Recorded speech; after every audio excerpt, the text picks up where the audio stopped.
Saudaraku pendengar NTA FM, sesaat lagi kita akan menyimak Jihad Pagi, pengajian Ahad Pagi hari ini dari Jalan Empu Beradang nomor 11 Kemlayan, Surakarta. Kami ucapkan selamat mengikuti. Mari dimulai. Bismillahirrahmanirrahim. Pertanyaan dari brosur. Pertanyaan dari brosur yang tertulis belum ada yang masuk. Baik, kalau sudah.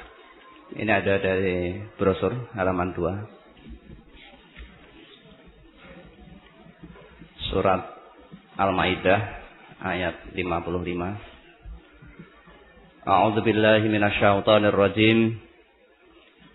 Innama waliyukumullahu wa rasuluhu walladzina amanul ladzina yuqimunas sholata wa yu'tunaz zakata wa hum raki'un. Sesungguhnya penolong kamu hanyalah Allah, Rasul-Nya, dan orang-orang yang beriman, yang mendirikan sholat dan menunaikan zakat, seraya mereka tunduk kepada Allah. Apa yang ditanyakan? Dari ayat di atas, apakah berarti kita tidak boleh mengharapkan pertolongan dari selain orang Islam meskipun untuk urusan duniawi? Kok gue sambil kesimpulan ngono ya? Urusan duniawi, misalnya apa yang kamu maksud urusan duniawi tidak boleh minta tolong pada orang? Misalnya kamu mau mengangkat meja ini nggak kuat, minta tolong siapa? Meja ini kamu angkat mau gesernya nggak kuat, oh ya Allah tolonglah saya mau angkat meja ini gitu. Jadi yang tidak boleh minta tolong kepada manusia itu memang yang hal-hal yang tidak ada sangkut pautnya, tidak ada urusannya dengan manusia. Misalnya kamu sakit, berobatnya kepada siapa? Manusia kan? Minta tolong kepada manusia. Manusia karena saudara sakit, maka manusia yang dimintai tolong yang mengerti tentang penyakit. Yang mengerti penyakit ya dokter atau mantri kesehatan atau perawat, nah gitulah. So yang dukun. Nah, hakikat penyembuhan adalah Allah. Manusia yang menolong aja sebagai perantara, tapi hakikat penyembuhannya nanti Allah. Manusia tidak bisa menyembuhkan. La shifa'a illa shifa'uka. Tidak ada yang bisa menyembuhkan kecuali Engkau Maha Penyembuh ya Allah. Yang menyembuhkan sakit itu hanya Allah. Tapi sarananya minta pertolongan kepada manusia. Karena Allah juga memerintahkan fas'alu ahla dzikri in kuntum la ta'lamun. Tanyalah kepada orang yang mengerti, kepada ahlinya, kalau kamu tidak mengetahui. Kalau mau tanya tentang obat-obatan ya kepada ahli obat, ahli penyakit, pengobatan itu yaitu dokter. Tanya tentang pertanian kepada ahli pertanian, semua punya ahlinya sendiri-sendiri.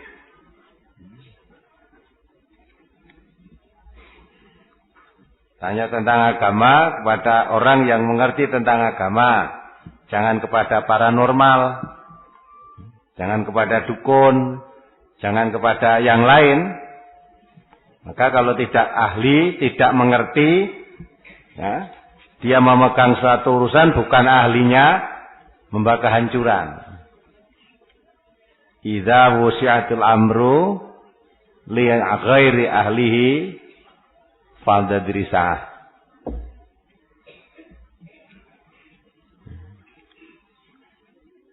Jadi kalau suatu urusan itu dipegang orang yang bukan ahlinya, maka ya tunggu aja kerusakannya. Ya, kerusakannya. Maka tanya sesuatu itu kepada ahlinya. Jadi minta tolong hal-hal yang sifatnya duniawiyah ya kepada manusia, tapi hakikat penentu semua itu adalah Allah. Nah, kalau minta selamat itu jangan pada manusia. Minta selamat itu hanya kepada Allah.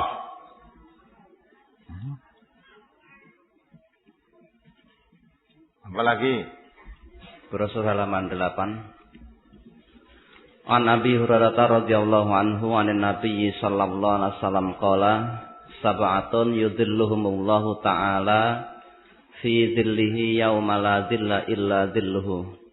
Imamun adlun wa syabun nasha'a fi ibadatillah wa rajulun qalbuhu mu'allaqun fil masajid wa rajulani tahabba fillahi istama'a alaihi wa tafarraqa alaihi. Wa rajulun da'atuhum ra'atun dzatu mansibin wa jamalin faqala inni akhafullah. Wa rajulun tasaddaqa bi shadaqatin fa akhfaha hatta la ta'lama shimaluhu ma tunfiqu yaminuhu. Wa rajulun zakarallaha khalian fa fadat 'ainahu. Rawahul Bukhari. Dari Abu Hurairah radhiyallahu anhu dari Nabi sallallahu alaihi wasallam beliau bersabda, ada 7 golongan yang Allah Ta'ala akan menaungi mereka di dalam naungannya pada hari yang tidak ada naungan kecuali naungannya, yaitu 1. Imam yang adil, 2. Pemuda yang giat dalam beribadah kepada Allah, 3. Orang lelaki yang hatinya bergantung pada masjid-masjid, 4. 2 orang yang saling mengasihi karena Allah, keduanya berkumpul karena Allah dan berpisah karena Allah, 5. Orang laki-laki yang diajak berzina oleh wanita bangsawan, kaya, laki cantik molek, tetapi dia tidak mau dan mengatakan, aku takut kepada Allah. 6. Orang yang bersedekah dengan suatu sedekah dan ia merahasiakannya, sehingga tangan kirinya tidak tahu apa yang diberikan oleh tangan kanannya. Dan 7. Orang yang mengingat Allah di waktu sunyi, sehingga mengalirlah air mata dari kedua matanya. Di antara 7 golongan yang akan mendapatkan naungan dari Allah, ini mohon dijelaskan golongan yang keempat, yaitu 2 orang yang saling mengasihi karena Allah, keduanya berkumpul karena Allah dan berpisah karena Allah. Ini mohon penjelasan dan contohnya, Ustaz. Jadi di sini terangkan 2 orang yang saling mengasihi karena Allah. Keduanya berkumpul karena Allah dan berpisah karena Allah. Memang Allah Subhanahu wa taala memberikan rasa kasih sayang terutama kepada manusia yang beriman. Maka sampai Nabi kita mengatakan, la tadkhulul jannata hatta tu'minu wa la tu'minu hatta tahabu. Kamu tidak akan masuk surga sehingga kamu beriman. Dan kamu tidak beriman sehingga kamu saling berkasih sayang. Jadi cirinya orang mukmin itu ada rasa kasih sayang. Nah, kasih sayang itu kan apa? Di hadis lain diteraskan orang mukmin itu benci karena Allah, cinta karena Allah. Maka di sini berkumpul karena Allah, berpisah karena Allah. Berkasih sayang karena Allah. Nah, maksudnya demikian. Jadi kalau orang itu melakukan suatu perbuatan yang dibenci oleh Allah, maka orang ini tentu akan membenci dengan orang itu juga karena perbuatannya. Kalau orang itu melakukan suatu perbuatan yang menyebabkan dicintai oleh Allah, maka orang ini cinta juga kepada orang itu karena dicintai oleh Allah. Jadi tidak mungkin akan terjadi orang mukmin berkasih sayang dengan orang yang dibenci Allah. Lah orang yang dibenci Allah itu siapa? Ya misalnya orang yang memusuhi Allah. Coba dibaca dalam surat Mujadalah ayat 22 itu loh. Yang terakhir pokoknya. Surat Al-Mujadalah nomor surat 58 ayat 22. A'udzu billahi minasyaitonir rajim. La tajidu qauman yu'minuna billahi wal yaumil akhir yuwadduna man haddallaha wa rasulahu walau kanu aba'ahum aw abna'ahum aw ihwanahum aw ashiratahum. Ulaika kataba fi qulubihimul imana wa ayyadahum bi ruhim minhu wa yudkhiluhum jannatin tajri min tahtihal anharu khalidina fiha radhiyallahu anhum wa radu an. Ulaika hizbullah ala inna hizballahi humul muflihun. Kamu tidak akan mendapati sesuatu kaum yang beriman kepada Allah dan hari akhirat saling berkasih sayang dengan orang-orang yang menentang Allah dan Rasul-Nya. Tuh. Ada kaitan dengan tadi sini. Kamu tidak akan mendapati, tidak akan menemui. Kalau dia itu orang beriman kepada Allah dan Rasul-Nya. Loh kok ada jalinan kasih sayang dengan orang yang menentang Allah dan Rasul-Nya? Tidak mungkin kan? Tidak mungkin. Kalau kamu orang yang beriman mesti cinta kepada Allah dan cinta kepada Rasulullah. Lah ini ada orang memusuhi Allah, menentang Allah. Menentang Allah dan menentang Rasulullah. Maka kalau kamu orang yang beriman tentu tidak bisa kasih sayang dengan orang yang menentang Allah dan Rasul-Nya. Siapa orang itu? Lebih lagi dijelaskan terus sekalipun orang-orang itu bapak-bapak atau anak-anak atau saudara-saudara ataupun keluarga mereka. Apalagi tetangga. Ya. Wong bapak, kalau bapakmu itu menentang Allah dan Rasul, kalau kamu jadi orang mukmin tentu tercabut rasa kasih sayangnya dengan bapak. Kalau itu ibumu menentang Allah dan Rasul-Nya, kamu anaknya sebagai seorang mukmin mesti tercabut rasa kasih sayangnya dengan ibu tadi. Mesti tercabut. Masa orang iman pada Allah dan Rasul-Nya, Allah dan Rasul-Nya dimusuhi, ditentang, perintahnya diabaikan, larangannya dilanggar. Sekalipun itu bapak atau ibu atau istri atau anak, bapak juga begitu. Kalau anak, bapaknya orang mukmin, anaknya menentang Allah dan Rasul-Nya, dinasihati, dituntun ke jalan yang lurus tidak mau, malah menentang Allah dan Rasul-Nya, mengabaikan, ya tentu tercabut rasa kasih sayangnya. Kalau kamu masih kasih sayang dengan orang-orang yang memusuhi Allah dan Rasul, ya kamu bukan orang mukmin. Kata Allah tadi, la tajidu qauman. Tidak akan kamu dapati suatu kaum, ya. Mengapa? Yuwaduna la tajidu qauman yu'minuna billah wal yaumil akhir. Jadi kalau kamu iman betul kepada Allah, tidak mungkin kamu bisa berkasih sayang. Yuwaduna man hadallah wa rasuluhu walau kanu aba'ahum. Dijelaskan ini sekalipun itu bapak-bapakmu. Ya, maka ini kasih sayang kepada bapak, bapak kepada anak, anak kepada bapak, itu memang Allah memerintahkan supaya yang tua kasih sayang kepada yang muda hormat kepada yang tua. Nah, kemudian juga diterangkan juga sesama muslim harus timbul rasa kasih sayang, apalagi bapak kepada anak. Nah, ada kasih sayang bapak kepada anaknya. Tapi kalau sudah anaknya menentang Allah dan Rasul-Nya, tercabut rasa kasih sayang itu. Kalau bapaknya yang menentang, anaknya yang beriman, tercabut juga rasa kasih sayang. Putus hubungan. Hubungan kasih sayang. Kita tahu riwayat Abdullah bin Ubay bin Salul dengan putranya sendiri namanya Abdullah. Abdullah bin Ubay, orang munafik.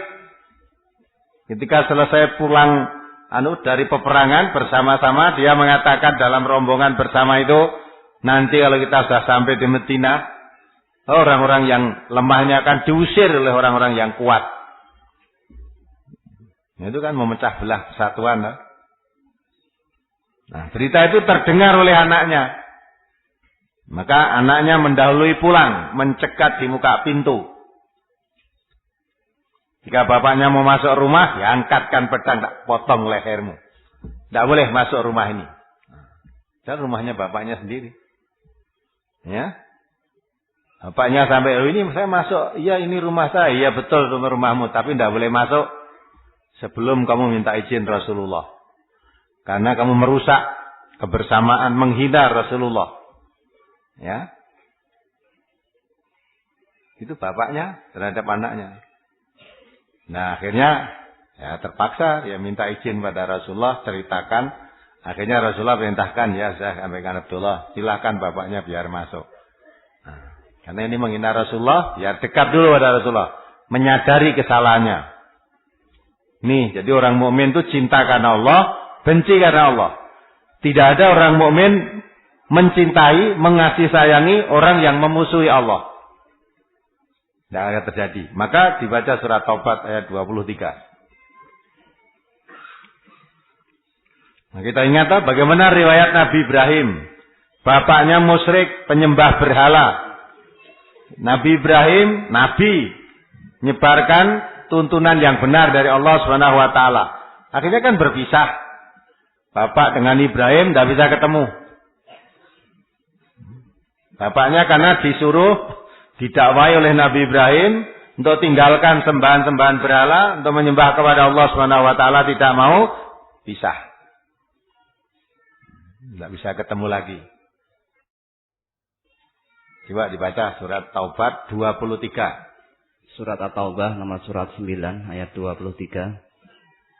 Ya ayyuhalladzina amanu la tattakhidhu aba'akum wa ikhwanakum awliya'a in istahabbul kufra 'alal iman wa may yatawallahum minkum faulaika humudz zalimun.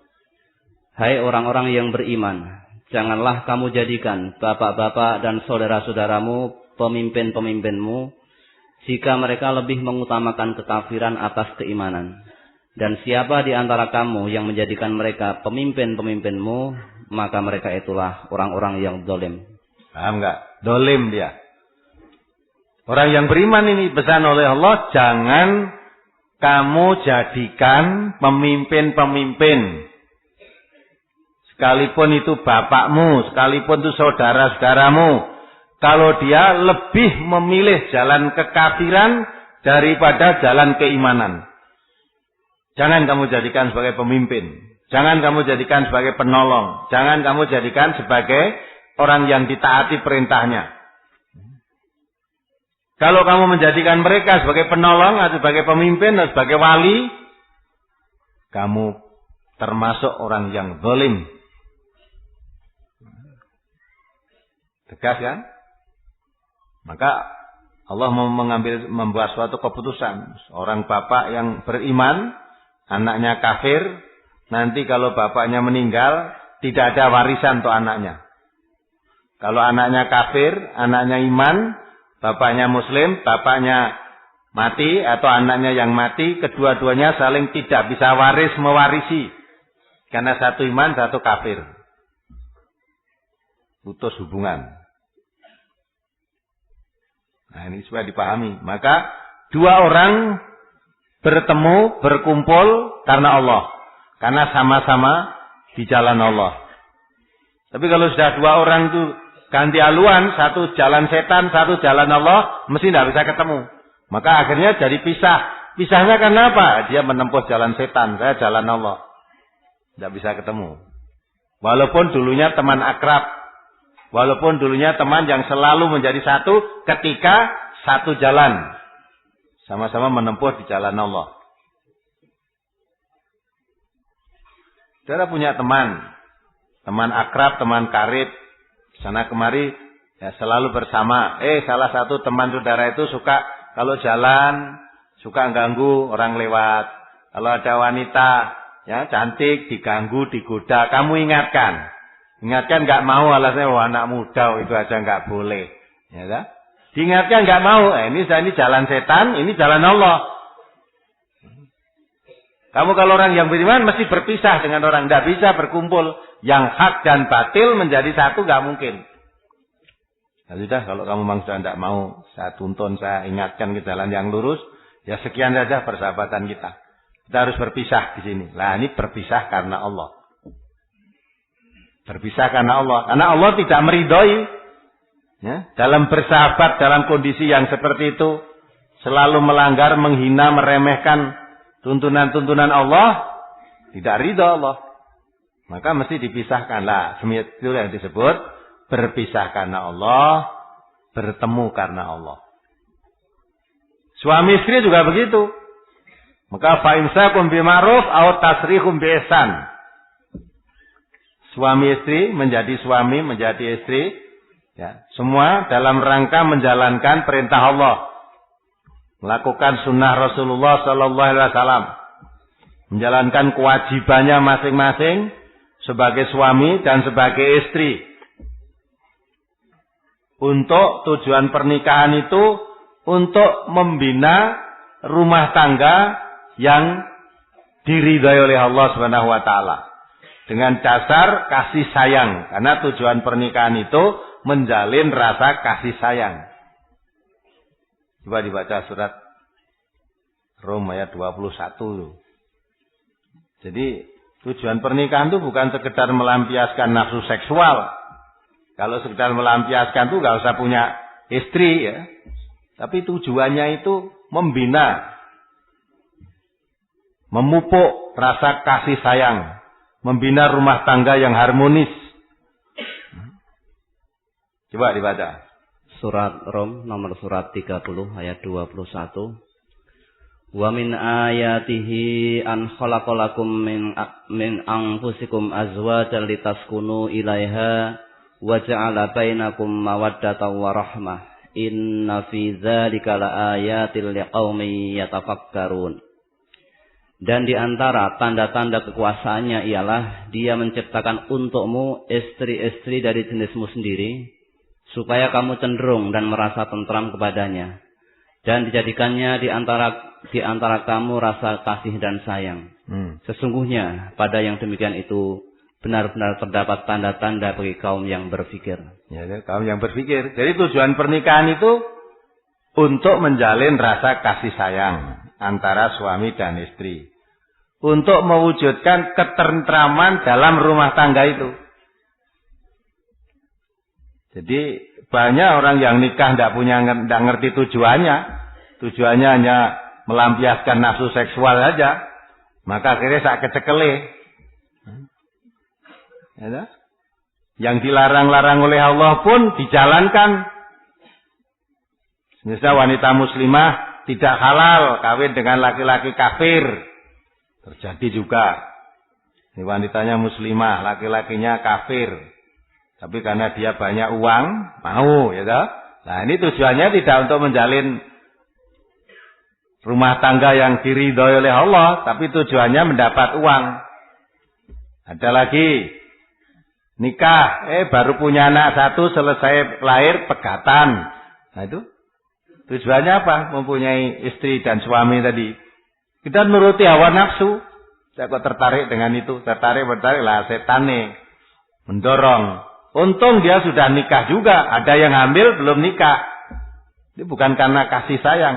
Orang yang menghamili wanita karena belum nikah, itu bukan karena kasih sayang, karena hawa nafsu. Maka setelah itu, ya sudah selesai. Kalau itu dilangsungkan dalam pernikahan, biasanya dalam pernikahan cekcok terus nanti. Karena diawali bukan karena Allah, tapi diawali karena langkah setan. Nah, maka dari itu, kalau ini memang suami dan istri itu sama-sama dalam kehidupan membina rumah tangga itu mengharap ridhonya Allah, bertemu.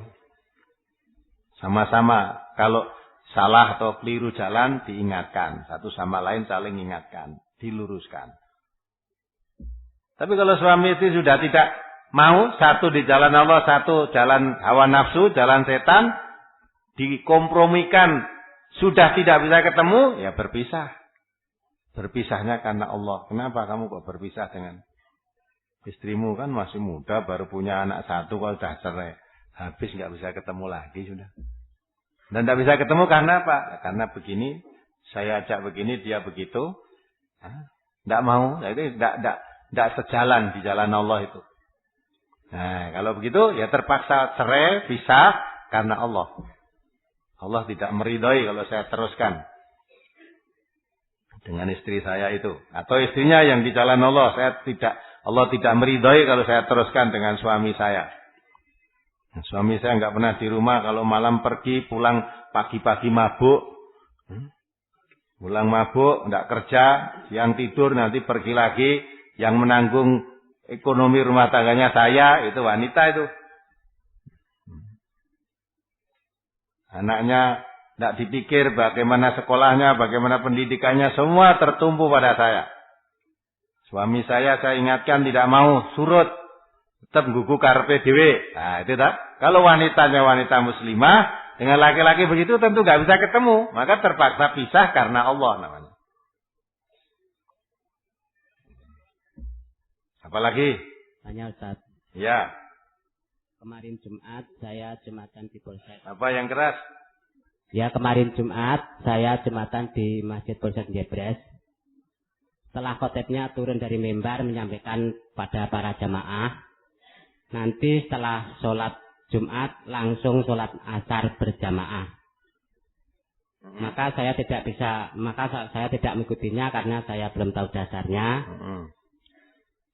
Setelah imamnya pulang, saya tanya pada imam tadi, apa ada itu dasarnya setelah sholat Jumat langsung sholat asar berjamaah? Mereka menjawab, katanya ada dan pernah baca, tapi tidak bisa menunjukkan dalilnya pada saya. Maka saya minta keterangan dari Ustadz, apa benar itu ada dasarnya? Dan kalau imam tadi salah akan saya luruskan, karena banyak para jamaah yang bingung.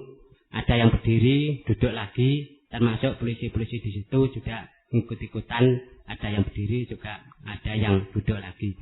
Terima kasih Ustaz. Terus ngaji terus. Mula ngaji terus, kowe ora gampang bingung.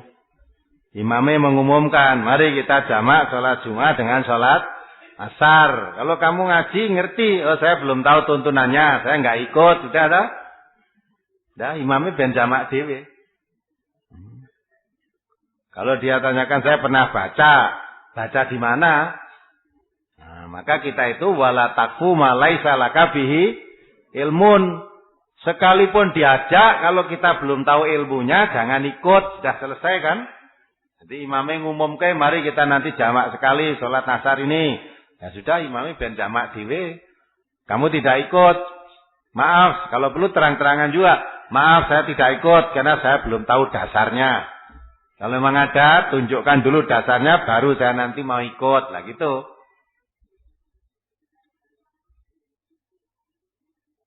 Iya kan? Nah kalau kamu tanya saya, wong yang kamu tanya imamnya tadi katanya ada, ya tuntut aja sana.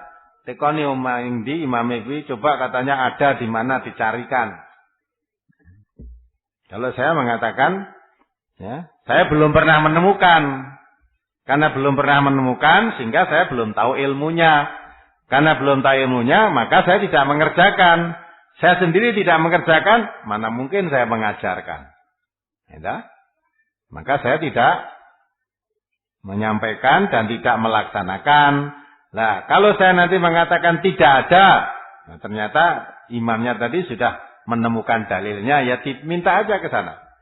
Nanti kalau sudah dapat malah dibawa ke sini, ditularkan di sini. Masih ada dari mereka tidak bisa menunjukkan dalilnya Ustaz. Nah, iso ya wis. Cuma pernah baca. Nah iya, nek mong kabeh ngono mbok gugu ya bingung kowe. Nek wong ngomong daging babi tibake halal. Lho kok eneng? Apa ya nek dalile eneng? Aku wis tau maca.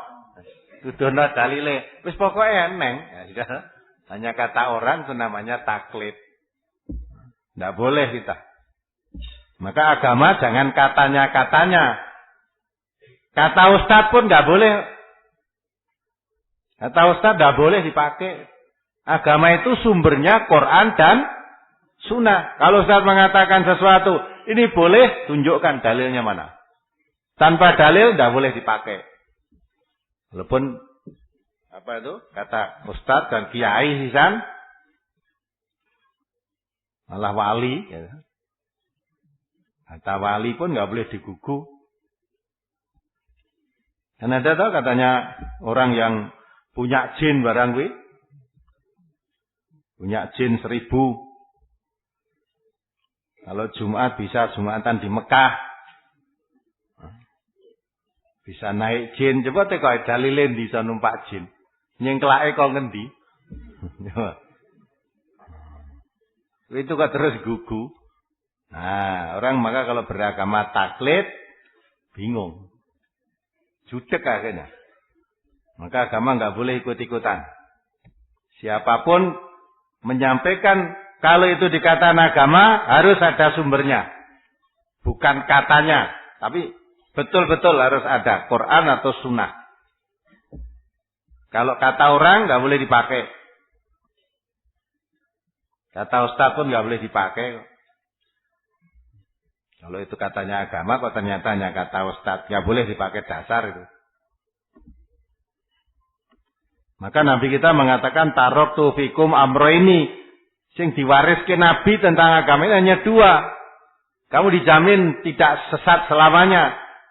Amroini itu kata Nabi, kitabullah wa sunnatan nabiyhi.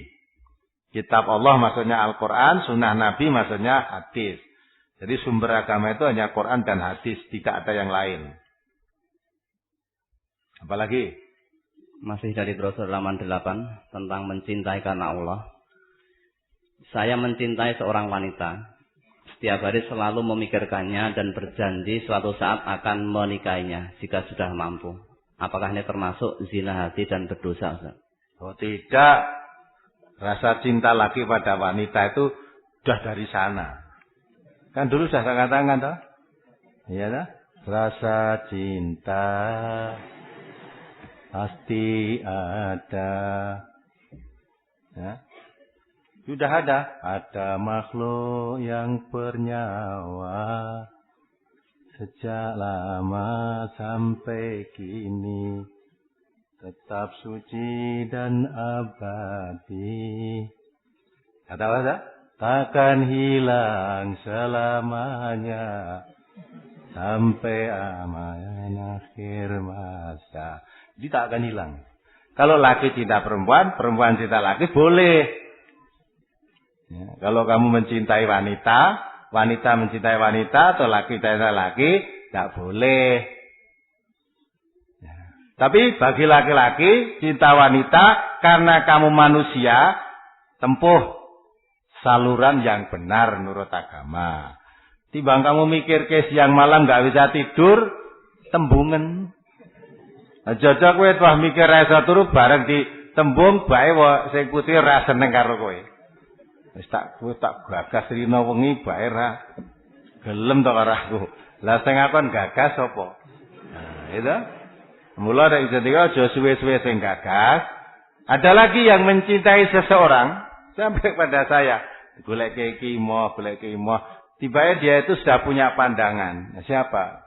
Kalau Ustaz mengizinkan si fulan. Wo, kowe iki ngawur, kowe wis duwe bojo. Ya dah, lah wong sing disenengi wong, saya kerasa belum punya, mula tekon-tekon se. Nah, terus kowe ngampet suwe-suwe bae wis duwe bojo kan. Kalau laki-laki di bojo tidak masalah. Itu tadi laki-laki mencintai wanita. Sedang wanita yang disir itu sudah punya suami. Mula melek sik nek ndelok wanita. Aja nabrak-nabrak. Wis ndek bojo disenengi.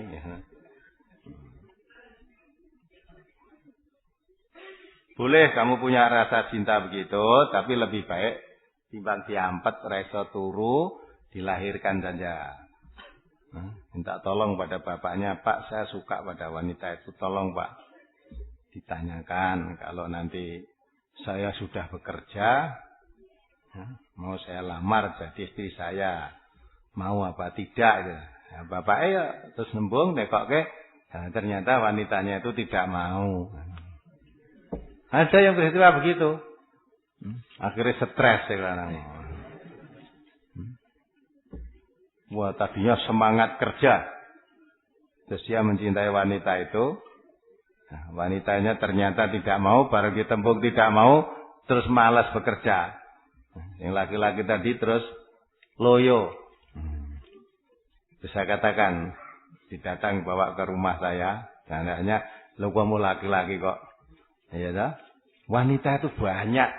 Kenapa kamu satu? Apa wanita itu hanya itu saja?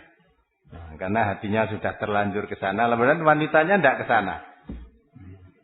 Nah, itu namanya cinta sebelah kan? Nah, boleh kamu cinta itu, tapi saya sarankan lebih baik segera digenahke dan cetok gitu loh. Nek gelem ya karo ane ngenteni yang buat gawe, saiki lagi nglamar CPNS. Gitu. Aku nek diumumke ternyata terus lulus direvisi ya ditunda neh. Ditunda. Wah seneng, wah saya diumumkan lulus. Bareng areng ngelamar, nek pengumuman ulang bahwa yang kemarin tuh ternyata dibatalkan. Nah, terus udah stres gitu loh. Wong diumumke CPNS ora sida lulus kok udah semaput. Ngisi-ngisi. Nah, itu tentu bukan orang yang beriman. Kalau orang beriman enggak begitu itu. Apalagi masih dari halaman 8 tentang 7 golongan yang mendapatkan naungan dari Allah, yaitu nomor 1, imam yang adil. Imam yang adil itu kriterianya yang bagaimana, Ustaz? Tolong dijelaskan. Adil itu wad'u syai'in fi mahalli. Ya. Meletakkan sesuatu pada tempat yang semestinya. Kalau dia seorang pemimpin, dia akan menjalankan kepemimpinannya itu sesuai dengan proporsinya sebagai pemimpin. Dia akan berlaku adil. Kalau dia sebagai penegak hukum juga, dia tidak akan membenarkan orang yang salah, tidak akan menghukum orang yang benar. Yang salah ya dikatakan salah, yang mestinya yang salah itu mendapat hukuman, ya dia yang dihukum. Yang benar itu mestinya mendapat kebebasan, ya dia yang bebas. Tidak pandang bulu, apakah dia orang terhormat atau rakyat biasa. Itu adil. Jadi menempatkan sesuatu pada posisi yang semestinya. Seorang laki-laki adalah imam dalam rumah tangganya. Maka dia berlaku adil. Melakukan tugasnya sebagai suami, sebagai kepala rumah tangga. Bertanggung jawab memberikan nafkah pada istri dan anak-anaknya. Menurut kemampuannya. Mendidik anak-anaknya, menjaga dirinya dan keluarganya dari api neraka. Ku anfusakum wa ahlikum naro. Nah itu kan dijalankan, itu pemimpin yang adil. Memang begitu tugas pemimpin. Nah kalau yang tidak adil, yaitu tadi, satu contoh tadi. Dia sebagai pimpinan rumah tangga, istrinya malah dikerjakan, dikaryakan. Dia nggak mau kerja, malah gandul kehidupan pada istrinya. Dia tidak mendidik anak-anaknya gugu karpe dhewe. Tidak ku anfusakum wa ahlikum naro. Nah, lawannya adil adalah zalim. Maka kalau seorang bapak yang seperti itu zalim namanya. Tidak melakukan tanggung jawabnya sebagai seorang kepala rumah tangga, sebagai imam dalam rumah tangganya.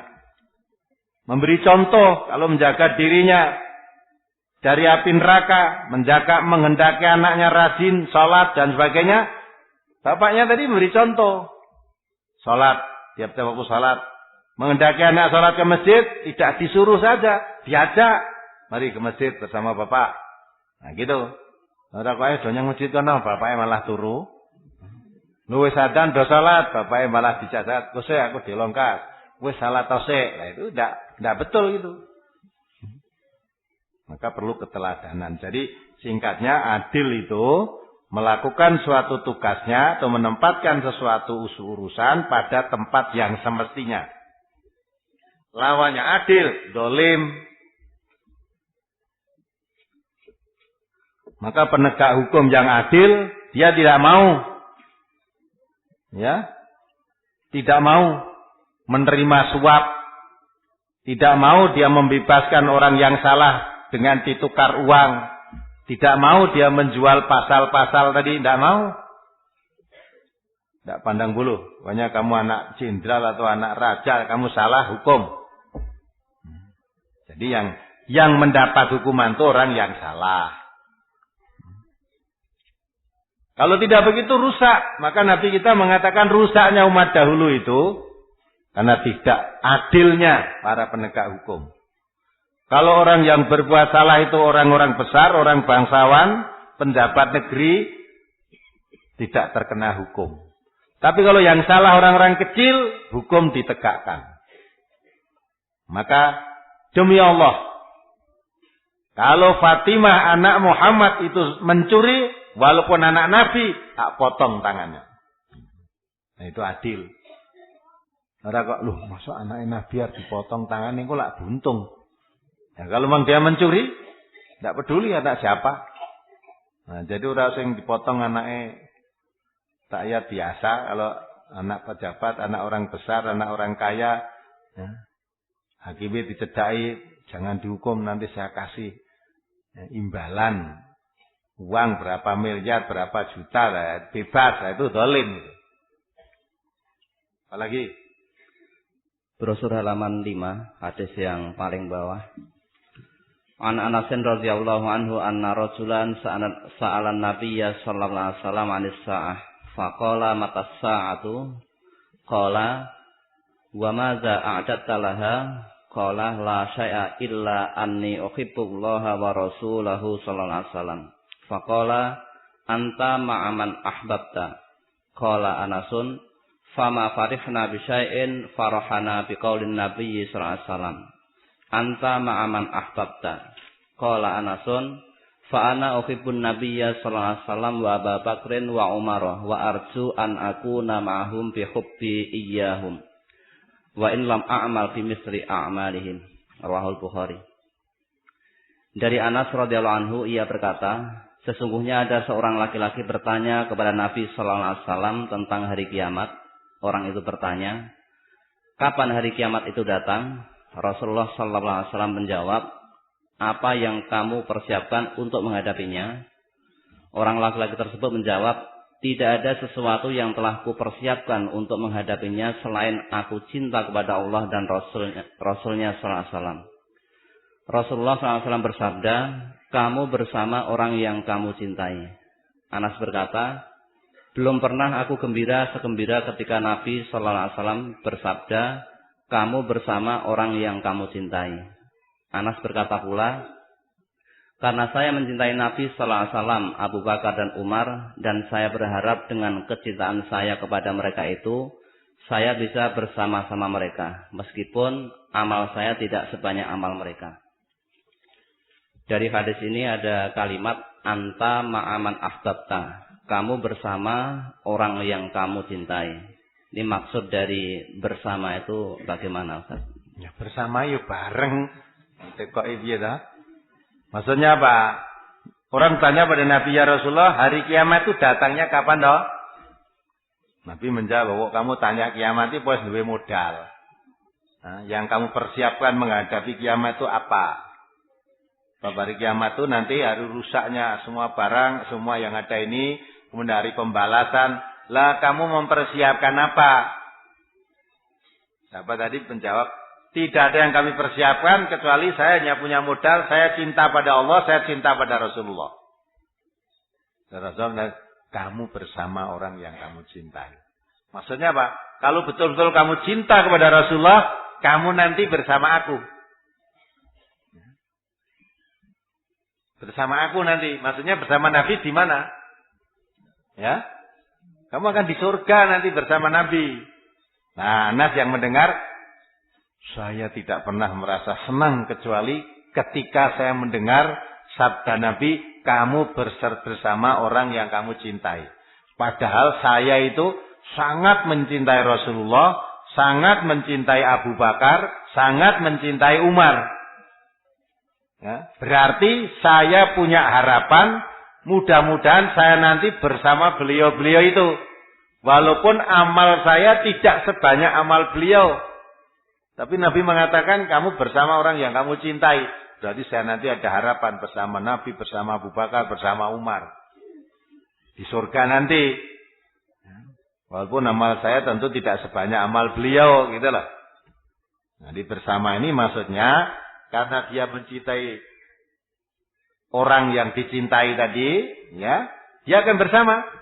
Maka kalau kamu mencintai orang yang menjadi musuh Allah dan musuhnya Rasulullah, ya nanti kamu bersama mereka. Kalau kamu mencintai Abu Lahab beserta istrinya Abu Lahab, ya kamu nanti bersama mereka. Abu Lahab, ya, paman Nabi, yang paling keras menentang ketika Nabi berdakwah. Istrinya pun sampai diabadikan dalam Al-Quran, wa mra'atuhu hammalatal hatab, kan gitu. Istrinya gendong kayu bakar kesana kemari melempar fitnah. Lah kalau kamu bersama mereka termasuk anti kepada dakwah Islam ini, menghalang-halangi, membenci, memfitnah supaya Islam tidak tersiar dengan melempar fitnah ke sana, menanamkan kebencian. Nah, kamu nanti beserta Abu Lahab. Karena kamu mencintai Abu Lahab. Nah, orang ini mencintai Nabi, maka kalau kamu ingin bersama Nabi, cintailah Nabi. Nanti kamu akan bersama Nabi. Orang yang mencintai Nabi bukan hanya suka membaca sholawatnya. Ya. Setiap nama Nabi disebut, kamu baca sholawat. Tapi kalau diajak berbuat mengikuti apa yang dituntunkan oleh Rasulullah, dia mengatakan, enggak, saya mengikuti bapak-bapak saya saja kok. Saya mengikuti nenek-nenek moyang saja. Itu namanya bukan mencintai Nabi. Itu menghina. Mengejek. Wa idza qila lahum ittabi'u ma anzalallah qalu bal nattabi'u ma alfaina alaihi aba'ana. Jadi kalau nabimu menyeru, mari ikuti apa yang diturunkan oleh Allah. Itu Al-Quran. Dia menjawab, tidak. Cukup saya mengikuti apa yang saya dapati dari bapak-bapak kami mengerjakannya. Awalau kana aba'uhum la yaqiluna saya wa la yahtadun. Apakah kalau bapak-bapakmu ya tidak mengerti apa-apa, tidak mendapat petunjuk, juga kamu ikuti? Itu walaupun kalau nama Nabi disebut sholawat. Ini tidak mengikuti tuntunan Allah, tuntunan Rasulullah, tidak mau. Nah, itu bukan orang yang mencintai. Maka orang yang mencintai Nabi itu mengikuti jejaknya, mengikuti langkah-langkahnya, mengikuti perintah-perintahnya. Orang yang mencintai Allah, tanda mencintai Allah, mengikuti apa yang diajarkan oleh Nabi. Qul in kuntum tuhibbunallah fattabi'uni. Dan brosur ini, ya, halaman pertama itu, qul in kuntum tuhibbunallah fattabi'uni yuhibbukumullah wa yaghfir lakum dzunubakum. Di situ diterangkan kan, wallahu ghafurur rahim. Katakan hai Muhammad, kalau kamu benar-benar mencintai Allah, maka ikutilah aku. Aku di sini aku Nabi. Jadi kalau kamu betul mencintai Allah, kamu mengikuti apa yang diajarkan oleh Nabi. Apa yang diajarkan Nabi ikuti. Kalau kamu mengikuti apa yang diajarkan Nabi lah, Allah akan mencintai kamu. Kalau Allah sudah mencintai kamu, mengampuni dosa-dosamu. Wa yaghfir lakum dzunubakum. Karena Allah itu Maha Pengampun lagi Maha Penyayang. Itu maksudnya. Qul atiullah wa rasulah fa in tawallaw fa innallaha la yuhibbul kafirin. Katakan Muhammad, taatlah kamu pada Allah dan Rasulnya. Jika kamu berpaling, ya, jika kamu berpaling maksudnya tidak mau taat, maka sesungguhnya Allah tidak menyukai orang-orang kafir. Jadi kalau kamu cinta pada Rasulullah itu tidak hanya suka membaca sholawatnya, tetapi tidak suka mengikuti perintah-perintahnya, ajarannya. Ya kan? Memang membaca sholawat itu salah satu diantaranya tanda cinta. Lah kalau kamu cinta mestinya tidak hanya membaca sholawatnya saja. Apa yang diajarkan Nabi itu diikuti. Kalau kamu membaca sholawat tapi ajaran Nabi ditolak, tidak mau mengikuti, itu menghina namanya. Nah, katanya cinta tapi dikon manut ora gelem kan menghina itu. Mengejek. Ya Allah, ya Rasulullah, saya mencintai kau. Saya merindukan untuk ketemu dengan kamu ya Rasul, itu enggak nyanyian-nyanyian itu. Saya sangat rindu kepadamu untuk ketemu. Ning dikon manut dawuhe Nabi ndak mau coba. Rindu apa ngono kuwi? Kalau mengikuti perintah Nabi, Nabi mengajarkan ya taat pada Allah, taat pada Rasul, pegang teguh dua perkara ini, Quran dan Sunnah. Kalau kamu mencintai aku Nabi, aku tinggalkan kepadamu dua perkara. Nah, dua perkara yang menjadi warisan yang diwariskan oleh Nabi itu yang harus dipegang teguh. Itu tanda kita mencintai Nabi. Walaupun kamu baca salawat warisannya Nabi ora diopeni, ya. Kan tidak sungguh-sungguh itu. Maka iman itu tidak hanya dalam ucapan, wujud dalam perbuatan. Perbuatan, ucapan, akidah dalam hati itu jadi satu. Itu baru iman. Kamu mengucapkan tok tidak berbuat, ya tidak beriman. Kamu mengatakan cinta tapi tidak dibuktikan dengan amal, ya bohong itu namanya. Iyyaka na'budu wa iyyaka nasta'in, mohon kepada Allah tunjukkanlah aku jalan yang lurus.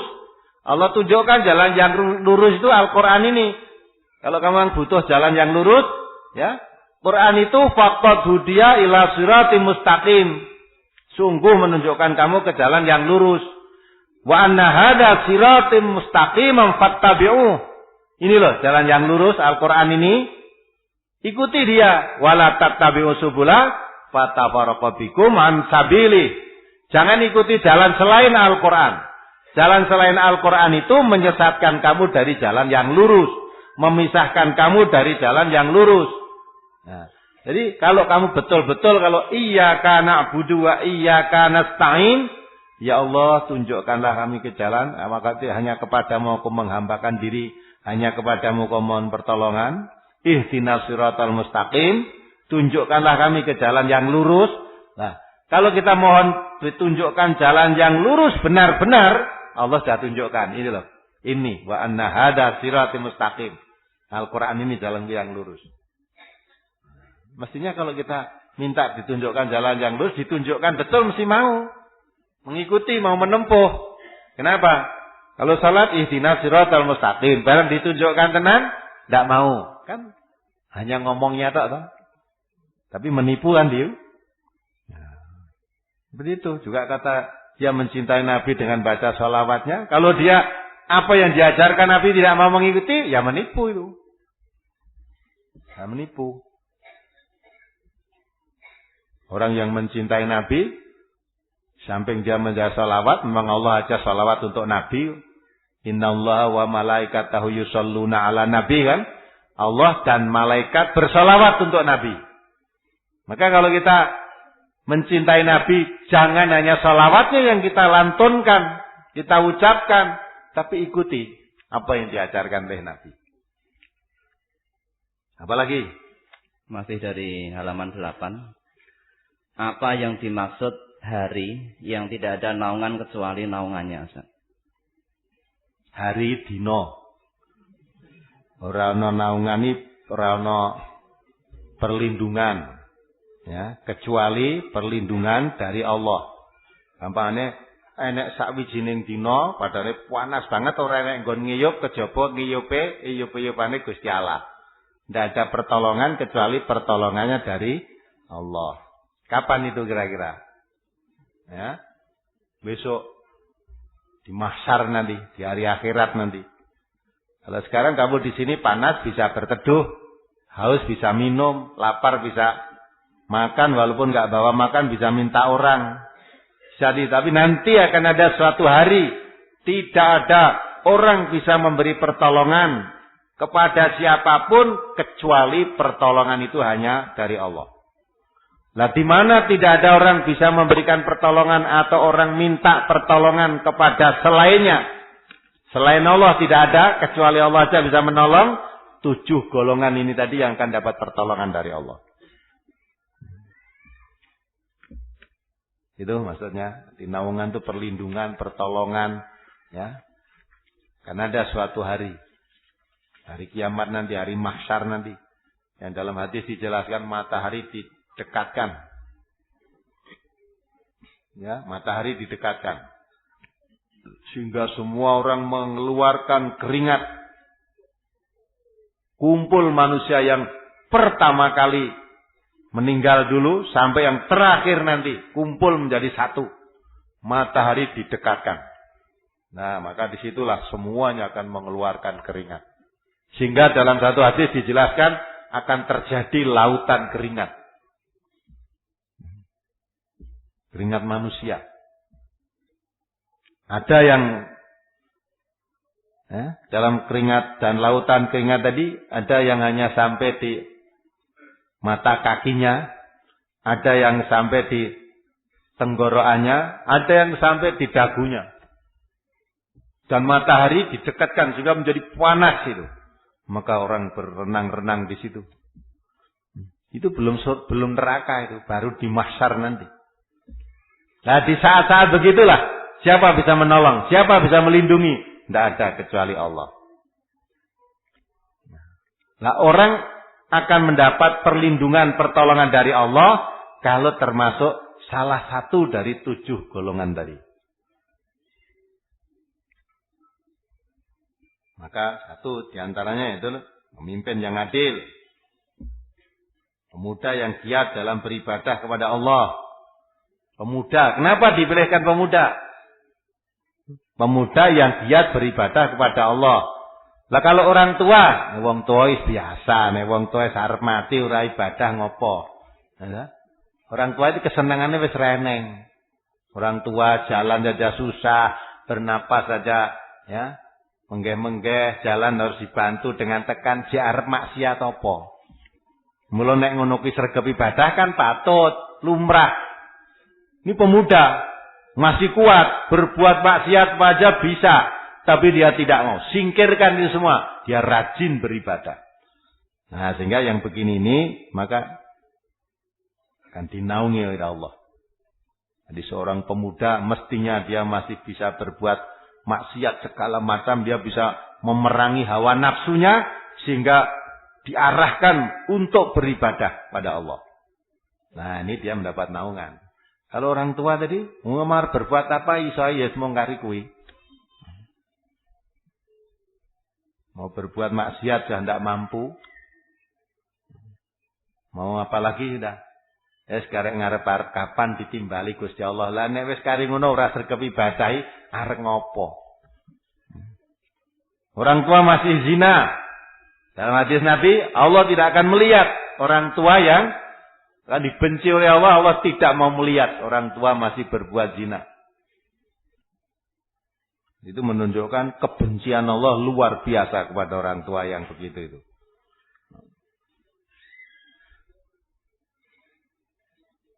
Terus apa lagi? Bagaimana caranya agar kita bisa mencintai seseorang hanya karena Allah? Nah, caranya ya kalau kenal dulu pada Allah ya. Terus gue ngaji ya tekun, ngerti cara-caranya nanti diamalkan. Ya dah? Harus ngerti maksudnya cinta karena Allah piye. Nah itulah, dipahami dulu.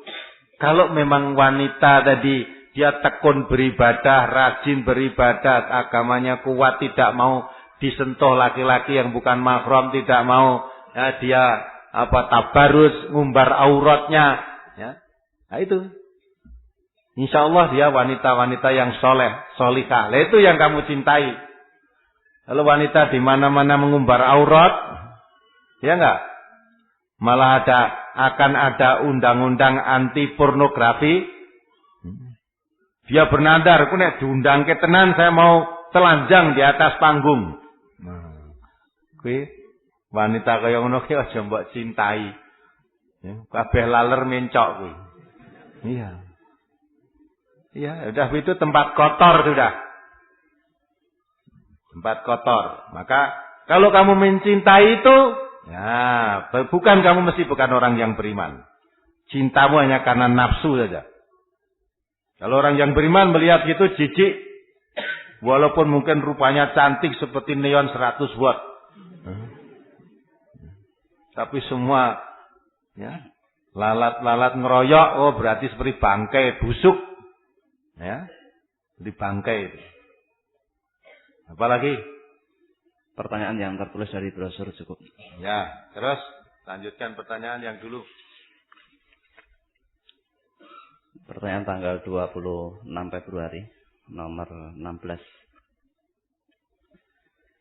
Bapak saya sudah mengaji, tetapi dia masih ikut bancaan. Kalau diundang, saya beritahu, tetapi dia menjawab, itu budi luhur. Terus saya minta penjelasannya. Bagaimana saya harus meluruskannya, Ustaz? Nah iya. Ya terus diajak ngaji terus, dalil-dalilnya diwaca, namanya budi luhur itu apa? Coba teka budi luhur iki piye to? Dasare hadis piye budi luhur itu? Kalau budi luhur menentang Allah dan Rasulnya kok luhur piye? Ya toh? Budi kalau yang dinamakan budi luhur itu budi baik. Budi yang baik itu, akhlak yang baik itu, akhlak yang mentaati Allah dan Rasulnya. Kalau itu Allah melarang, itu termasuk perbuatan syirik. Yang dosanya tidak diampuni, kok kita bisa mengatakan baik itu gimana? Ya mungkin belum tahu itu. Ya walaupun ngaji nih belum memahami, terus diajak ngaji, nanti kalau lama-lama paham kan sudah malu sendiri. Burung karuan wong sedo ngaji iki do paham lho. Wong nek teko ya mung ngantuk. Kok ngerti-ngerti ditutup alhamdulillah mulai. Ya. Pokoknya aku ora wis nggawe brosur. Padahal di brosur itu keterangannya tidak ada seperti yang saya terangkan panjang lebar itu enggak kamu temui di brosur itu. Wong itu merupakan keterangan dari brosurnya. Brosur itu hanya diterangkan dalil-dalil pokoknya saja. Ini pokoknya ini keterangannya begini. Mula nek mong jikok brosur tok orang rumah keterangan burung karuan paham karo brosur kuwi. Seperti contoh tadi yang nanyakan tadi brosurnya sudah tertulis. Ya. Berkumpul karena Allah, berpisah karena Allah. Itu maksudnya bagaimana? Ngon brosur nu ra nek keterangannya. Orang yang dapat naungan, tidak ada naungan kecuali hanya dari Allah. Keterangannya ya ora enek kuwi. Nah, maka perlu diterangkan. Nah, walaupun ngaji kalau keterangannya tidak apa meneh tekone ngajine wis arep bubar. Keterangane wis ngarep mau kono teko lagi lungguh, mari kita akhiri. Wis mulai nggawa brosur nang ora ngerti apa-apa gitu. Nah, maka itu perlu terus diajak ngaji kalau datang agak awal sehingga biar keterangannya lengkap. Dosa syirik itu tidak ada ampunannya. Tidak sekedar dia tidak diampuni dosanya, syirik itu malah bisa merusak perbuatan baik yang lain. Maka tidak ada budi luhur yang merusak amal yang lain atau perbuatan syirik kok budi luhur itu nggak ada. Apalagi? Saya seorang istri kedua, nikah siri tanpa sepengetahuan istri pertama. Suami berusaha adil dalam beberapa hal, tetapi kenyataannya tidak demikian. Saya selaku istri kedua selalu dituntut untuk mengerti dan mengalah, yang sudah tentu saya selalu mengorbankan perasaan. Saya sakit memang, tetapi saya tidak bisa berbuat apa-apa. Di samping itu suami sering menceritakan tentang hubungan intim dengan istri pertama kepada saya, yakni istri kedua. Bagaimana sikap dan tindakan saya menghadapi semua ini, Ustaz? Nah selama ini piye? Lah mau menghadapi. Selama ini kamu menghadapi suamimu itu gimana? Kalau betul apa yang kamu katakan, ya betul apa yang kamu katakan, saya tidak membela istri, tidak membela kamu, tapi kalau yang kamu katakan betul seperti itu, ya, suamimu itu tidak betul, dolim perbuatan itu. Apalagi hubungan intim dengan istri diceritakan lain takut dengan, ya, itu sangat-sangat menjijikkan, tidak boleh itu.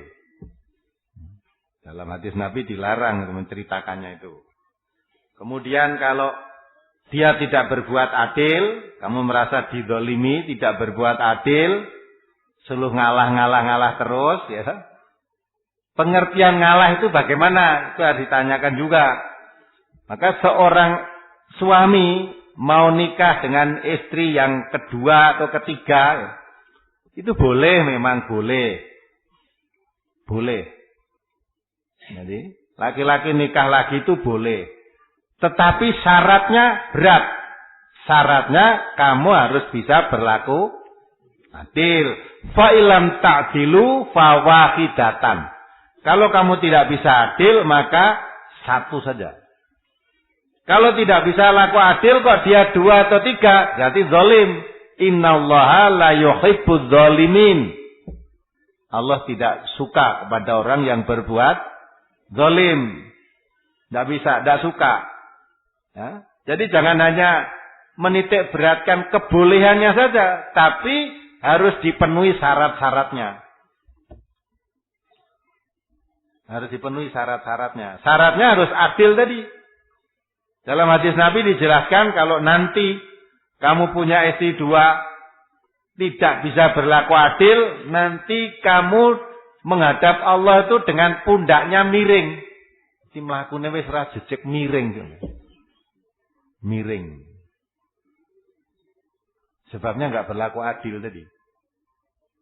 Maka dari itulah ya, nikah 1, 2, 3 dan seterusnya itu bukan perintah, ya, bukan anjuran, tapi satu kebolehan dengan syarat harus bisa berlaku adil. Kalau tidak bisa berlaku adil, itu zalim. Nah sekarang tinggal istri, kalau kamu dizalimi oleh suamimu, ya, dizalimi, kamu sabar terus, ya kamu lakukan. Mudah-mudahan jadi pahala buat kamu. Kalau kamu tidak kuat, minta cerai, tidak salah, tidak dosa. Karena merasa hak-hakmu tidak diberikan, mestinya dapat keadilan tapi dizalimi. Nah, itu kamu minta. Kasihan daripada kamu punya istri saya, kamu berbuat zalim, akhirnya kamu banyak dosa. Ya, lebih baik saya minta cerai aja biar kamu tidak memperbanyak dosa karena kezalimanmu. Itu boleh. Minta cerai kalau memang sudah tidak kuat lagi untuk menantang yang begitu itu. Jadi suami-suami itu jangan merasa dimenangkan, boleh nikah 2, 3. Jangan, tapi syaratnya berat tadi harus diperhatikan. Harus diperhatikan. Apalagi setelah punya istri yang 1, punya istri 2, istri yang 1 dibiarkan, diterlantarkan karena sangat cenderung mencintai kepada yang 1. Nah, itu sangat berbuat zalim begitu. Terus tidak diurusi anaknya, tidak diurusi nafkahnya, tidak diurusi nafkah lahir batinnya karena ya, kecenderungannya beralih pada yang satunya lagi. Itu berbuat zalim. Kalau istri yang disebut begitu itu istri minta cerai halal, tidak dosa. Tidak dosa, boleh. Maka lebih baik diajak musyawarah. Dengan suami tadi musyawarah. Ya mungkin waktu nikah, ya tujuannya hanya nuruti hawa nafsu saja.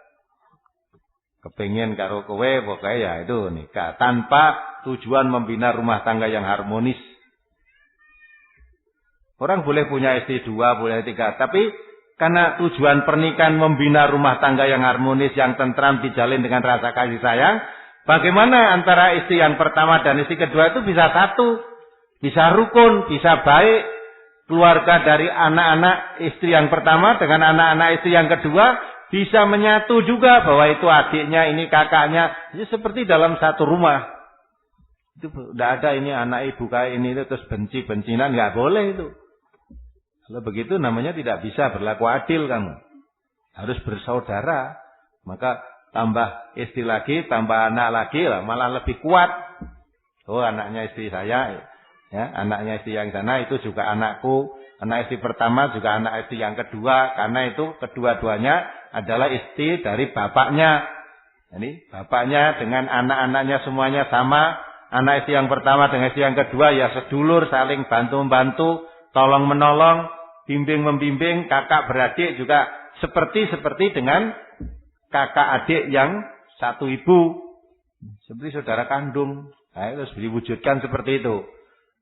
Kalau sudah ibu yang pertama, ibu yang kedua tidak rukun, anaknya juga tidak rukun, wah nanti jadi musuhan besar nanti kalau sudah gede. Menimbulkan fitnah nanti. Tapi kalau rukun bagus. Anak istri yang pertama berapa anaknya? 6. Laki semua. Wah, istri yang kedua anaknya 5. Laki semua. Bentuk kesebelasan. Nah, ayo kesebelasan. Bentuk kesebelasan, timnya kuat. Wah, sudah hebat sekali. Bapaknya nanti jadi wasit. Ibunya jadi klabet.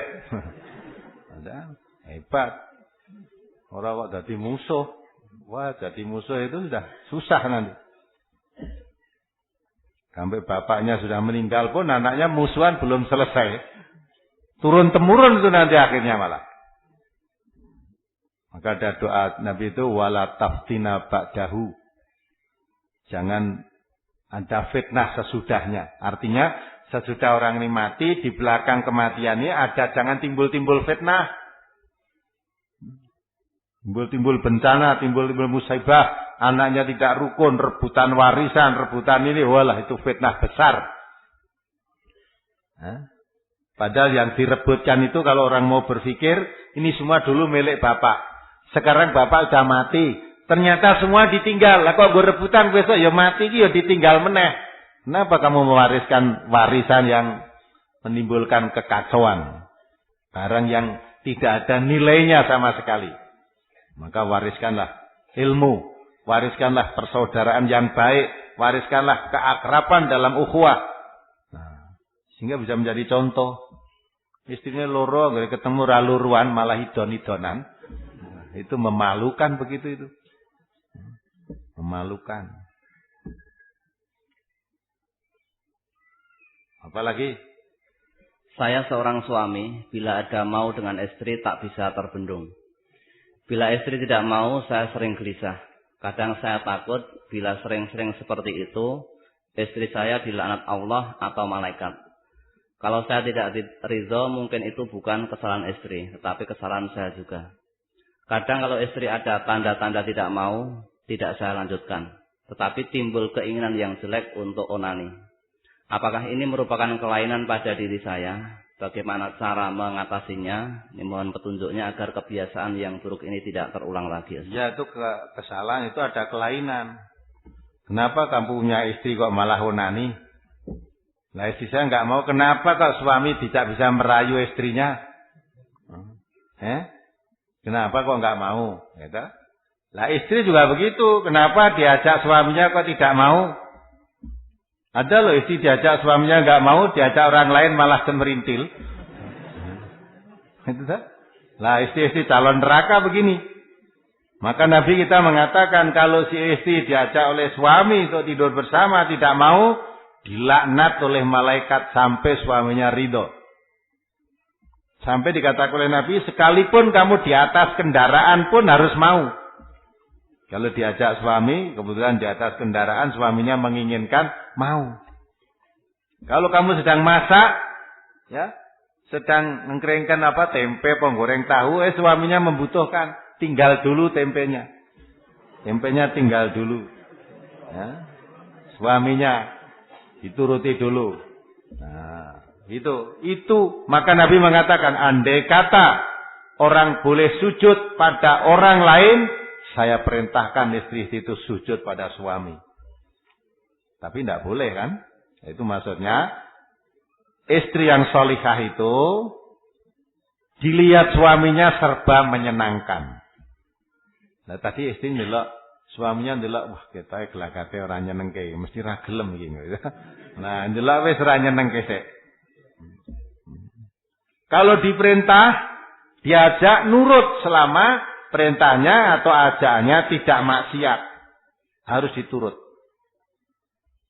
Kalau ditinggal pergi suaminya, menjaga kehormatan dirinya dan menjaga rumah tangga suaminya. Itu istri yang solihah, calon-calon surga. Maka Nabi mengatakan istri itu masuk surga mudah.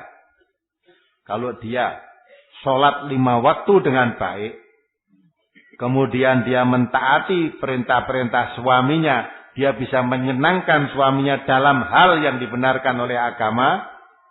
Kemudian dia mati dalam keadaan ridho suaminya, dia masuk surga. Masuk surga. Kan mudah kan jalannya? untuk taat pada suami.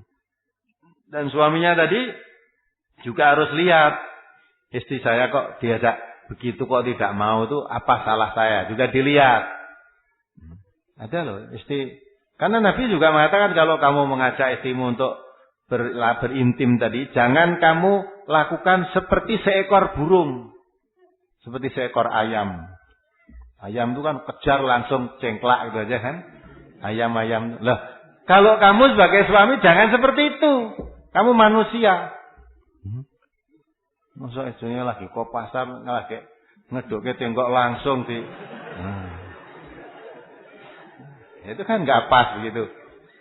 Istrinya barang, suaminya baru ke sawah, cik glubrut, letak barang langsung geret istrinya. Lo mesti nggak mau istri begitu itu. Kenapa nggak mau? Kalau mau ngumpul istri itu ya badan dibersihkan dulu, ya. Gigi-gigi digosok dulu biar baunya, ya. Syukur mangan pagoda pasteles itu biar ambune sedap kan dia dah. Nah, syukur punya wangi-wangian. Jadi aja kesusu pembrobios keringat ambune ledis. Terus langsung kowe kudu gelem. Kudu gelem gimana ya. Maka semua itu kalau dengan baik ditata, diatur dengan baik, insyaallah andai kata melayani pun juga dengan baik. Tidak sekedar nuruti kamu saja, tidak. Nah ini maka suami istri masing-masing harus mawas diri. Kecuali kalau ada udzur syar'i, misalnya istrinya sedang sakit atau sedang, yang itu suami harus memahami. Apalagi? Saya seorang mu'alaf, masuk Islam melalui proses pembelajaran dan bimbingan di MTA Surabaya. Mengapa MTA tidak mengeluarkan surat keterangan telah masuk Islam agar mu'alaf seperti saya tidak repot mengurus hal ini ke tempat lain? Padahal MTA sudah berdiri lama. Mohon hal ini menjadi usulan, Ustaz. Sebetulnya kamu jadi Islam itu cukup datang aja ke mana itu?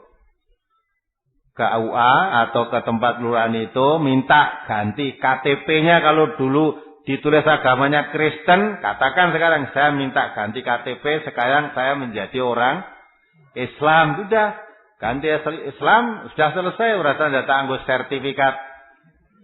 Ya, mulai tahun ini saja saya sudah lulus dari Kristen, sekarang masuk Universitas Islam. Tidak begitu, ya. Tidak usah begitu. Jadi sudah Islam, tidak usah pakai sertifikatan. Allah yang mengetahui. Saya masuk Islam saja, sekarang sudah sholat. Lah untuk urusan dengan manusia, supaya di dalam identitas tidak selalu ditulis Kristen, ganti kartu penduduknya. Minta. Luruskan Pak, saya minta ganti KTP karena ini saya sekarang sudah jadi orang Islam. Jangan ditulis Kristen saja ini. Ganti, tolong minta ganti Islam. Boleh itu langsung diganti. Haji barang itu tidak usah pakai sertifikat. Ada orang yang titip dihajikan, nengkono nanti diberi sertifikat. Carikan orang yang ada di sana. Dulu daerah Purworejo itu sering begitu. Ketika saya masih ngisi pengajian di sana. Zaman dulu selawe ewu ya waktu itu. Itu cukup titip. Kok mulai sing haji kuwi kono nggawa tulis namanya Haji sapa sing titip kon hajake mau, ku namanya sudah diganti, ada sertifikatnya, tulis syarat ditandatangani oleh Syekh sapa, kayaknya lho wis saiki wis untuk sertifikat haji. Lah nanti dia berhak menulis di depan namanya Haji. Sebab wis diunggahke haji. Apa ada tata caranya dalam Islam begitu itu? Enggak ada. Haji itu bukan gagah-gagahan, ya toh? Maka itu saya katakan seluruh warga MTA jangan mau. Jangan membiasakan diri disebut Pak Haji atau Ibu Hajah. Tidak usah. Ben wong ora ngerti mbok ben haji. Wong haji itu bukan untuk pengertian manusia, tapi untuk siapa? Allah. Saya masuk Islam juga begitu. Menungso orang ngarani aku dhisik aku nang gereja memang betul. Tapi Allah sudah tahu saya sekarang saya muslim. Lah supaya orang-orang juga tahu identitas KTP-nya saja ditulis di situ. Selesai. Enggak nanti kalau mati, aku wis dadi wong Islam, ya Jumatan bareng ya ketemu saudara-saudara. Perkara KTP-nya masih Kristen mang itu dulu lah supaya sekarang ditulis identitasnya Islam, ganti KTP-nya. Mudah itu juga. Apalagi beberapa minggu yang lalu ada seorang ibu yang bertanya bahwa setelah bekerja di pasar lalu bosan terhadap suami. Dalam hal ini apakah suami juga salah yang kurang kontrol terhadap kegiatan istri di pasar, Ustaz? Sekarang yang mengetahui kamu sendiri. Setelah kamu di pasar, mengapa kok dengan suami bosan? Aneh kan? Lah wong bareng ngerti pasar karo suamine bosan itu apa sukanya membandingkan suaminya dengan orang-orang di pasar? Suami saya kok itu yang di pasar ini kok udah banyak duit. Nyet wong neng pasar iki biasane nggawa duit. Apa itu atau karena apa? Juga mengapa istrinya jadi bosan setelah di pasar dengan suaminya? Apakah suaminya kurang kontrol? Bisa juga. Ya. Maka suami jangan mudah-mudah lepaskan istri ke pasar. Nah, kalau ke pasar cuma mau bosan pada suaminya, cencangan wae nang omah. Ya. Dan tidak usah ke pasar, kamu nanti paling ke pasar jadi bosan dengan saya. Itu kan, maka harus kontrol. Mang istri itu kadang aneh. Nah, kalau istri bisa kerja, apalagi mendatangkan hasilnya lebih besar dari suaminya, itu kadang-kadang terus dengan suaminya tidak menghargai. Tidak menghargai. Nek cara Jawa itu ngidak cengel gitu. Nah, merasa hasilnya lebih besar gitu. Lebih besar. Maka ar-rijal qawwamuna 'alan nisa. Kalau wanita muslimah, wanita mukminah ngerti, saya bekerja ini status saya membantu suami dalam menegakkan ekonomi rumah tangga. Membantu. Tidak wajib wanita mencari nafkah itu enggak wajib, membantu. Maka suami kadang-kala ya bodoh. Wong dia sebagai pembantu akhirnya dijadikan pokok. Wah, merasa istrinya udah pasar bisa kerja baik, hasilnya baik, malah suaminya neng omah ngelus-elus kutut. Ya dah, adu jago macam itu. Rumah siapa? Wis enek sing goleke pangan. Istri saya terampil bekerja, saya tinggal di rumah tengok-tengok, ya. Nah, itu juga keliru itu. Maka akhirnya bosan dengan suaminya. Luwung di pasar nyambut gawe, teko omah suaminya tidur, bosan dah lama-lama. Nah, maka harus pas kontrol satu sama lain. Nah, kalau semua itu dilandasi dengan agama, tidak akan terjadi seperti itu. Suami terus mengawasi, mengingatkan.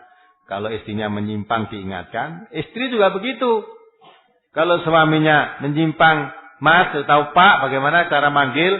Saya itu sebagai pembantu kamu menegakkan ekonomi ini. Maka kalau saya bantu, jangan kamu terus enak-enak. Kamu harusnya lebih bekerja keras juga. Yang bantu aja keringetan keras kok ya. Yang dibantu malah seenaknya, kan nggak tepat itu. Nah, itu. Maka diadakan musyawarah. Apalagi? Saya sebagai murid SMP MTA, setiap pagi setelah pengisian di musola, saya sering nyambung tidur. Karena kalau tidak nyambung tidur, nanti di sekolah sering mengantuk. Sampai-sampai kalau kita nyambung sekali lagi, orang tua kita akan dipanggil. Bagaimana tanggapan Al-Ustaz terhadap yang demikian itu? Ya bener, kowe iki dipondokke sekolah ikon sekolah kok mong turu. Wong tuamu dipanggil itu sebabnya gurune judeg. Ya, bar subuh turu. Padahal di asrama itu mandi antri, ya, makan antri. Lah kok bar subuh turu. Kewancine wis arep mlebu sekolah malah lagi tangi. Goleki ngopo baru sarapan. Lah kok tidak tadi tidur. Lah ngono terus kan ya judeg gurune. Mula celokke wong tuane wae kan go mulih kana nek perlu. Nah, coba diwai itu bisa. Kenapa kamu harus tidur? Yang lain-lain kok bisa tidak tidur? Kok kamu harus tidur? Kenapa? Kalau memang ada kelainan sakit diobatkan. Ya. Atau merubah kebiasaan, ya. Biasakan kalau tidak bergerak, bar subuh turu. Nah sekarang bar subuh lari-lari. Lari-lari, olahraga. Nanti ngantuknya hilang. Tapi nek bar subuhe mau wis rada merem-merem, ya. Pada assalamualaikum warahmatullahi wabarakatuh gletak sisan wae bablas enggak. Maka hilangkan itu. Ambil sepatu olahraga, ya, terus lari-lari ngubengi sawah gemolong kan. Ya, ya udah cukup, nanti pulang udah gembrobos, mandi, makan, masuk sekolah. Hilang nanti ngantuk. Apalagi tanggal 5 Maret. Oh ya.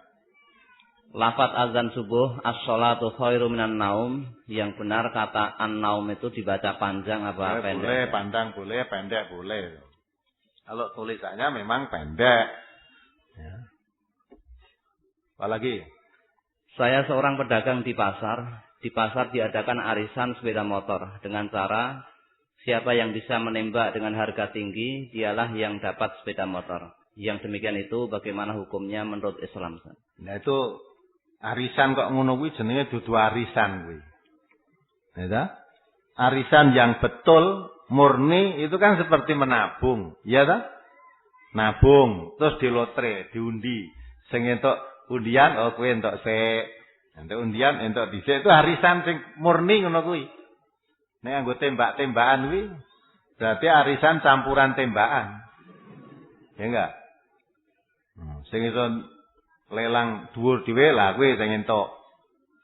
Terus dia tiap bulan tetap membayar sejumlah arisan itu.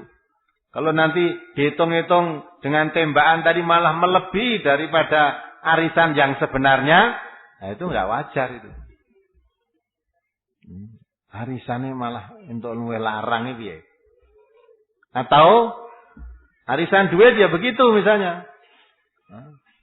Aku jane urung entuk, iki sing entuk kancaku sik ning gandeng aku selak butuh, iki tak nggone sik. Padane entuk 1 juta, wis aku gelem nampa 900. Nah, itu jenenge rentenir. Ya ta? Berarti minjam uang dengan berbunga. Kalau ada unsur tolong-menolong, ya. Ini arisan diundi yang dapat saya. Tapi saudara saya itu sangat membutuhkan karena anaknya di rumah sakit, mungkin dia lebih sangat membutuhkan daripada saya. Ya wis sanajan sing entuk aku nggunen sik ra apa-apa. So nek nomormu ganti metu sok nganggo aku gitu. Itu namanya tolong menolong. Ora, Mas ya gandeng aku selak butuh iki mbok kowe entuk kari. Wani pira kowe? Nek entuk 1 juta, ning gandeng kowe njaluk dhisik pira? Nah, terus tawar-menawar, itu enggak boleh. Itu namanya membungakan uang jadinya. Maka kalau arisan pakai tembakan-tembakan kan memang hitungannya itu masih lebih murah. Ya, namanya tidak memberatkan. Itu tolong menolong, ada unsur tolong menolongnya. Tapi nek dihitung tembakannya tinggi, angsurannya terus ijazah dihitung malah lebih mahal daripada arisan yang sebenarnya. Nah, itu namanya memberi bunga. Sing bener itu arisan ya arisan murni itu tadi. Wis apa sing entuk dhisik ya dhisik, perkara nulungi kancane ya seperti tadi, namanya ada unsur tolong menolong boleh. Apalagi arisan sistem gugur yang dapat sudah tidak setor arisan dan malah ditambah 500.000. Ya, itu judi. Judi. Masa bayar arisan pisan tok bayarnya 500, dilalah entuk. Wes entuk sepeda motor, wis sak bajune ora bayar, kan menang judi itu. Judi itu. Apalagi? Saya seorang istri yang tidak mempunyai penghasilan sendiri. Suami tidak memberi uang secara langsung atau secara khusus. Kalau belanja, saya mengambil uang dari tempat biasanya. Dan kalau ada sisanya, sebagian saya tabung dan sebagian lagi saya gunakan untuk kegiatan saya. Misalnya zakat, infak, dan sebagainya. Apakah tabungan saya nanti wajib dizakati meskipun uang sebelumnya sudah dizakati oleh suami? Iya. Zakati itu kan uang suami. Setelah kamu diberikan kepada kamu tabung kan jadi milikmu sendiri akhirnya. Sudah jadi milikmu ya ketika masih menjadi milik suami, dizakati oleh suami. Setelah jadi milikmu, ya kamu zakati. Wa mimma razaqnahum yunfiqun. Kamu dapat rezeki dari Allah, ya keluarkan zakatnya. Kalau dari tadi dizakati, memang suaminya yang mendapat rezeki. Suami keluarkan zakat. So, ini diberikan kepada istrinya sebagai belanja istrinya. Istrinya dapat rezekinya, keluarkan zakatnya. Apalagi? Apakah zakat hanya boleh dikeluarkan bagi orang yang berpenghasilan atau mempunyai harta? Karena saya pernah berzakat, padahal tidak ada barang atau harta yang harus dizakati. Tujuan saya karena ingin berzakat, serta untuk menjaga, barangkali ada barang atau harta yang belum terzakati. Apakah tujuan saya ini benar? Oh boleh. Kalau namanya itu kehati-hatian. Jangan sampai saya punya barang, dulu belum pernah saya keluarkan zakatnya. Ya. Nah, sudah. Dulu belum ngerti kok. Sekarang setelah ngaji ngerti, oh ternyata barang-barang yang mestinya saya zakati itu dulu belum saya zakati, sekarang saya tahu, maka saya zakati. Dulu pernah punya gelang, pernah punya kalung, pernah tidak pernah dizakati, pokoknya dipakai aja. Setelah ngerti ternyata cincin saja kalau dipakai belum dizakati, kata Nabi, itu kamu memakai cincin dari api neraka. Maka dikeluarkan. Apalagi? Saya seorang istri yang lama sangat menginginkan seorang anak dan menikah hampir 10 tahun. Kepengen periksa ke dokter tetapi tak punya biaya. Kalau adopsi suami tidak menginginkan. Pernah saya coba ke alternatif yang mungkin biayanya agak murah, tetapi suami bilang tidak boleh karena itu musyrik dan salah. Katanya meminta perutnya diurut agar punya anak. Suami maunya hanya anak dari muhrimnya sendiri.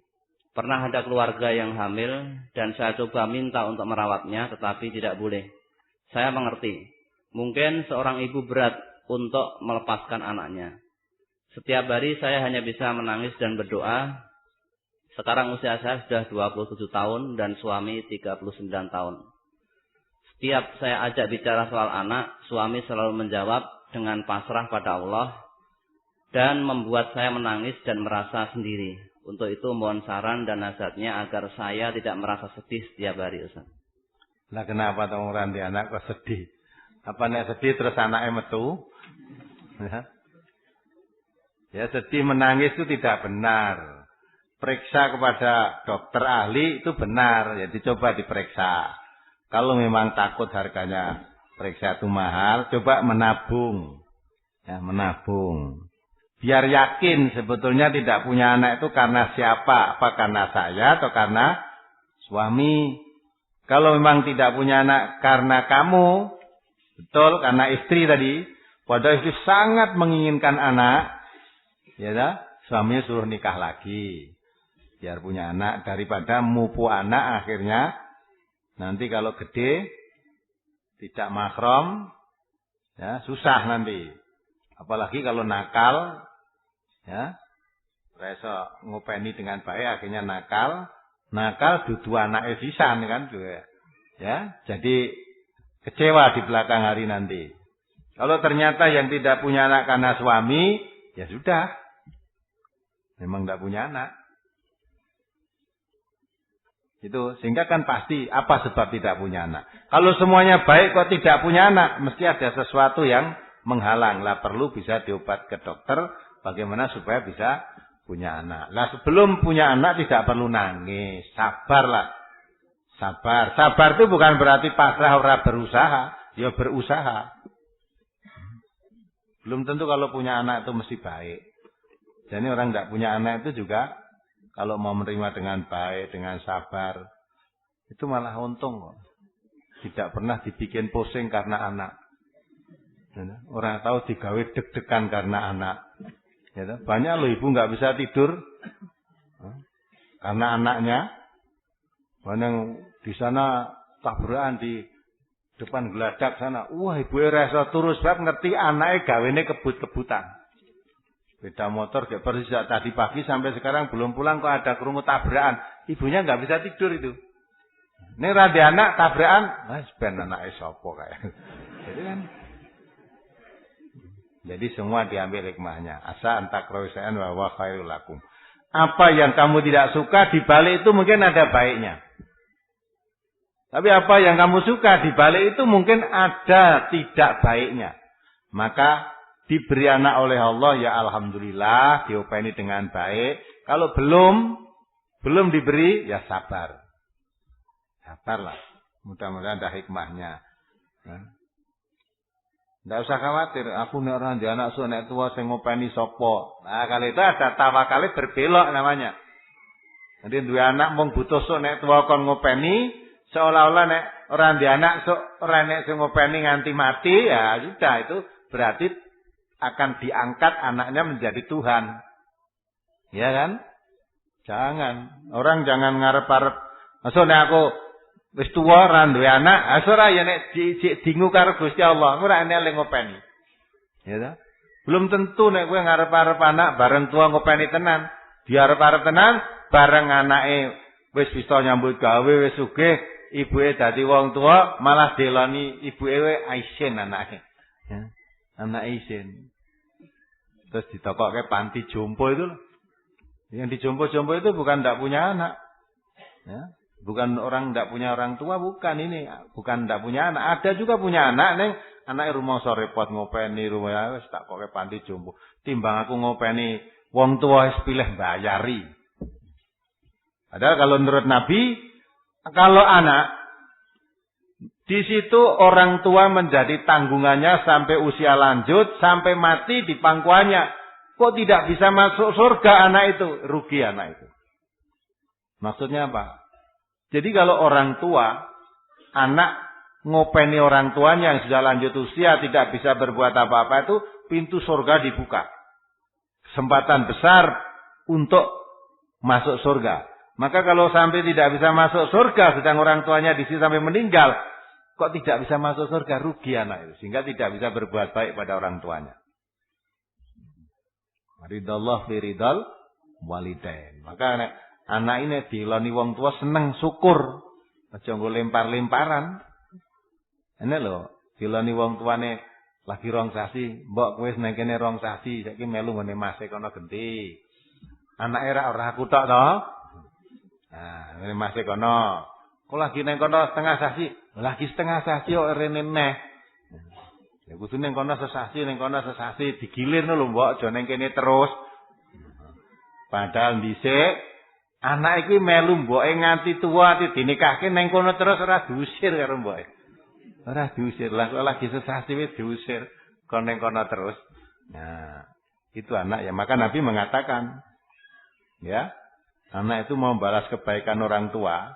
Sonajan mboke nang dindi digendong, mangan didulang, tidak boleh rekoso, hasil kerjanya diberikan orang tua semua.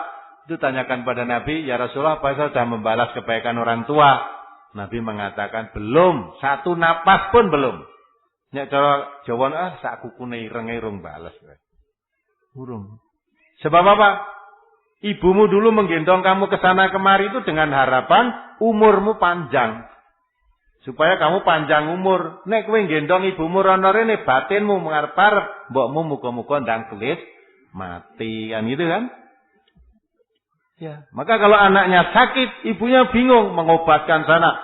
Tekatin duwe apa-apa didol. Nek saiki nek sing lara mboke, ya bendang mati, diyasinke. Kok ora mati-mati to kowe? Rasah ning dokteran diyasinke wae. Kok nek urip ya ben urip, nek mati bendang bar gitu kan. Nah, itulah anak. Maka mbok kowe arep apik kaya apa dengan orang tua enggak bisa balas. Kecuali kalau orang tuamu jadi budak, kamu bebaskan, kamu merdekakan, nah itu baru imbang.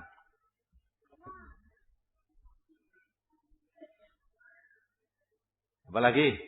Ada telepon yang masuk. Assalamualaikum Ustaz. Oh ya, waalaikumsalam warahmatullahi wabarakatuh. Saya Janiatun di Lawean. Saya ingin nanya, kemarin waktu di sekolah itu kan ada perdebatan tentang kesurupan. Karena di sekolah itu kan ada kesurupan massal ya. Saya mau nanya, apakah benar ada kesurupan itu yang dimaksud itu setan itu loh? Apakah setan itu benar-benar memasuki manusia itu dan membuat manusia itu menjadi kesurupan? Dan yang kedua, apakah setan itu apa ada dua di dalam dunia ini, jin dan setan yang jahat dan jin setan yang baik? Itu sudah saja. Makasih Ustaz. Assalamualaikum. Waalaikumsalam warahmatullahi wabarakatuh. Saya kemarin juga lihat di TV orang yang tadinya diumumkan lulus CPNS terus direvisi tidak lulus, itu terus kesurupan setan juga. Kan terus udah gelundung semaput histeris lah, orang itu katanya itu kesurupan setan. Ya. Jadi kalau kita sebagai orang muslim, orang kesurupan setan seperti yang digambarkan di sekolah-sekolah tadi, kesurupan massal, tidak ada. Setan nyurupi manusia sampai begitu tuh enggak ada. Enggak ada. Tapi mesti saya ngomong dukun. Maka kalau dia itu coba bawa ke dokter, nanti dokter tahu kenapa kok histeris, stres begini, terus kejang-kejang apa? Dokternya tahu. Alah disontek 10 menit mari. Lah nek kesurupan setan, apa setan ini karo dom wedi. Disontek ngono kok wis mari gitu. Nah, itu bohong. Tidak ada kesurupan setan, itu tidak ada. Itu keyakinan-keyakinan jahiliyah. Maka di dalam Al-Qur'an dikatakan orang yang makan riba, ya, dikatakan oleh Allah dalam Al-Qur'an itu seperti berdirinya orang yang kesurupan setan. Itu maksudnya apa? Bukan kesurupan setan itu ada. Itu karena sudah menjadi keyakinan jahiliyah. Kalau orang berdiri gentayangan, geluyuran, ngomyang, itu zaman jahiliyah dulu dikatakan itu orang kesurupan setan. Ya. Tapi tidak ada. Kalau itu dibawa ke dokter, mesti ngerti dokternya. Oh ini karena ada depresi, mungkin tekanan mental yang sangat berat, ya, sehingga mengganggu saraf-sarafnya berpikir, sehingga tidak normal. Karena ada tekanan berat dalam masalah yang dihadapi. Maka nanti kalau sudah ditenangkan, sudah sembuh. Jadi jangan percaya ada kesurupan setan, tidak ada. Tempolan yang kene malah lagi, ya, yang tahu kalau memang setan nyurupi di sini. Kalau tahu kesurupan setan itu dari mana kamu tahu? Nah, ada. Nah, itu tidak boleh. Kita yakin kesurupan setan itu enggak ada. Apalagi masal cah sekolah kok kesurupan KB, setan ini kayak piro. Nah, itu nek dengan begitu nanti kita yakin yang bisa ngobati pemburu hantu itu nanti. Celok kayak pemburu hantu ben diusir. Tidak ada itu. Kesurupan setan harus kita tidak yakin kalau orang bisa kesurupan setan terus delembing-delembing seperti itu. Tidak ada itu. Apalagi? Masih ada? Kalau tidak diteruskan. Masih ada. Dari brosur Ahad Pagi, tanggal 5 Maret 2006, halaman 4, tentang tarikh Nabi Muhammad SAW yang ke-147. Bagaimana kedudukan harta yang ada di dalam berhala alata untuk membayar hutang tersebut? Apa tadi Mbak Teko apa itu? Kok tekan berhala alata barang? Apa tadi? Diulangi coba. Dari brosur Ahad Pagi, tanggal 5 Maret 2006, halaman 4, tentang tarikh Nabi. Ini bagaimana kedudukan harta yang ada di dalam berhala alata untuk membayar hutang tersebut. Piye karepe piye? Di berhala alata ada hartanya, ada apa misalnya? Ada emas, dibuat dari emas gitu loh. Ya dihancurkan, kalau hartanya itu dihancurkan, kemudian hartanya bisa diambil, dimanfaatkan, boleh dimanfaatkan. Asal sudah, kalau tidak ada keyakinan-keyakinan, kalau memang itu ada apa itu, emasnya, mungkin ada sesuatu yang berharga bisa diambil dari situ, dijual boleh. Berarti wis ora yakin kalau itu menjadi sesembahan, wis didol gitu kok. Gitu. Apalagi? Ada lagi telepon. Ini dari Tuti Wonorejo, Pak. Oh nggih, enten apa Bu Tuti? Assalamualaikum, Pak. Waalaikumsalam warahmatullahi wabarakatuh. Mau tanya, nanti sore itu kan ada pengajian ibu-ibu. Kebetulan saya jadi pengurusnya. Saat ini saya sedang bulan, Pak. Sedang bulan. Oh iya. Nanti seandainya saya mengikuti pengajian, tapi di teras masjid itu gimana Pak hukumnya? Ya. Ya, terima kasih. Ya. Assalamualaikum Pak. Waalaikumsalam warahmatullahi wabarakatuh. Boleh asal tidak mengotori masjid. darahnya dijaga jangan sampai mengotori masjid. Boleh. Ya. Yang tidak boleh orang datang bulan itu menurut hadis Nabi tidak boleh sholat, tidak boleh puasa, tidak boleh tawaf, tidak boleh berkumpul dengan suami dalam arti bersetubuh. Itu aja yang tidak boleh. Pengajian boleh, ngaji boleh, baca Quran boleh, nyekel Quran boleh. Yang tidak boleh hanya itu saja. Mau ngaji di masjid tadi, kalau memang dijaga tidak mengotori masjid, boleh saja. Dijaga, jangan sampai mengotori. Nah, apalagi? Masih ada yang masuk? Assalamualaikum Ustaz. Waalaikumsalam warahmatullahi wabarakatuh. Ini dari Pak Riono dari Kalioso Ustaz. Dari mana? Kalioso Ustaz. Oh, Kalioso, ya. Alhamdulillah semenjak mendengarkan drama-drama MTN, alhamdulillah sudah banyak kemajuan. Ya, alhamdulillah. Syukur bisa datang lebih maju lagi. Ya. Bisa mau datang di sini. Ya. Insyaallah.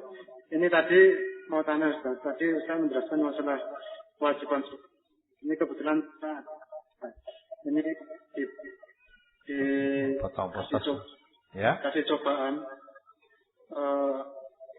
Setelah menikah itu saya sakit-sakitan itu Ustaz. Iya. Ya, ini kebetulan kemarin habis operasi tulang belakang. Iya.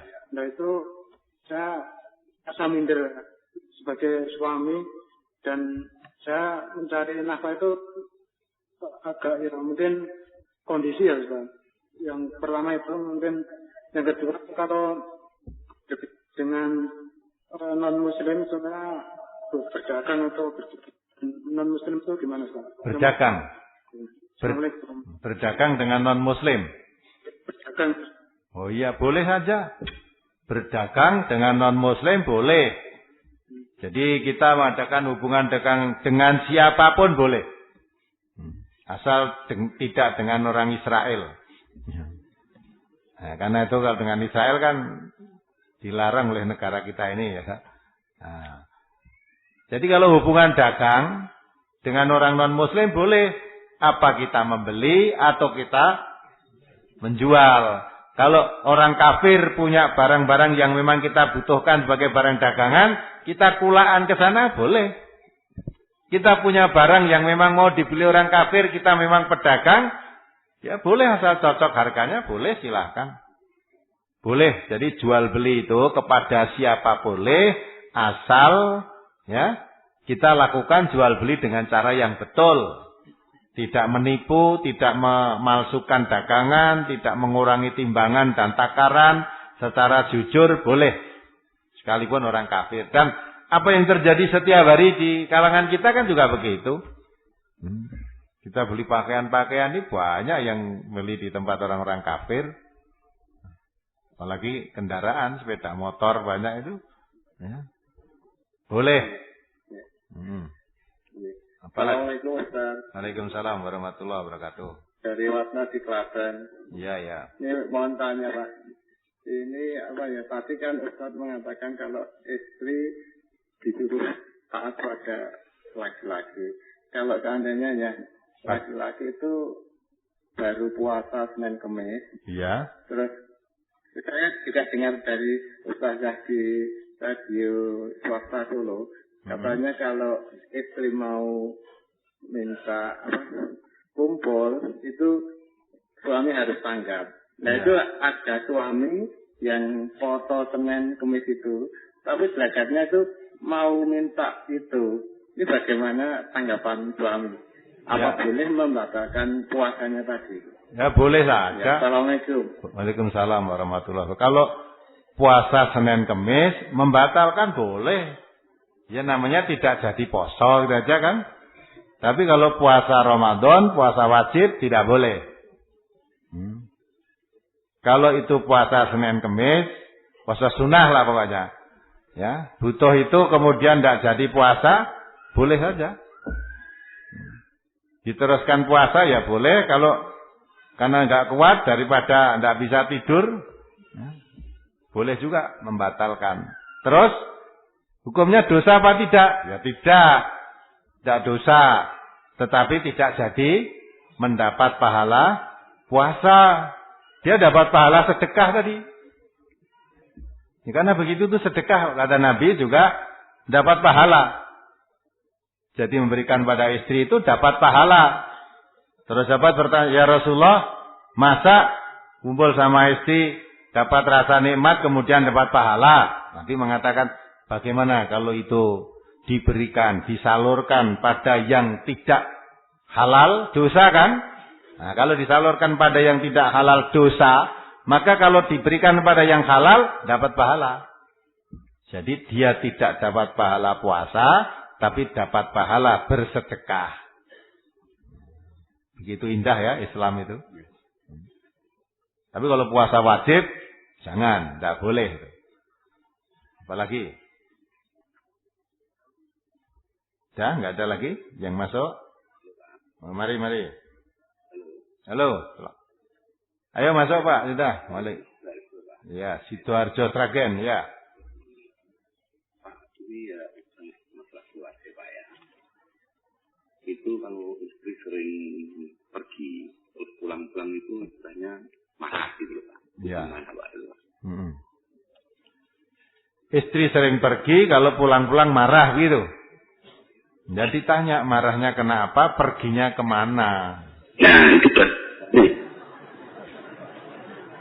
Perginya kemana kok pulang-pulang marah, tadi kena apa, itu ditanya dulu. Ya. Inisiatifnya itu kok gitu, biasanya enggak gitu Pak. Biasanya enggak marah gitu.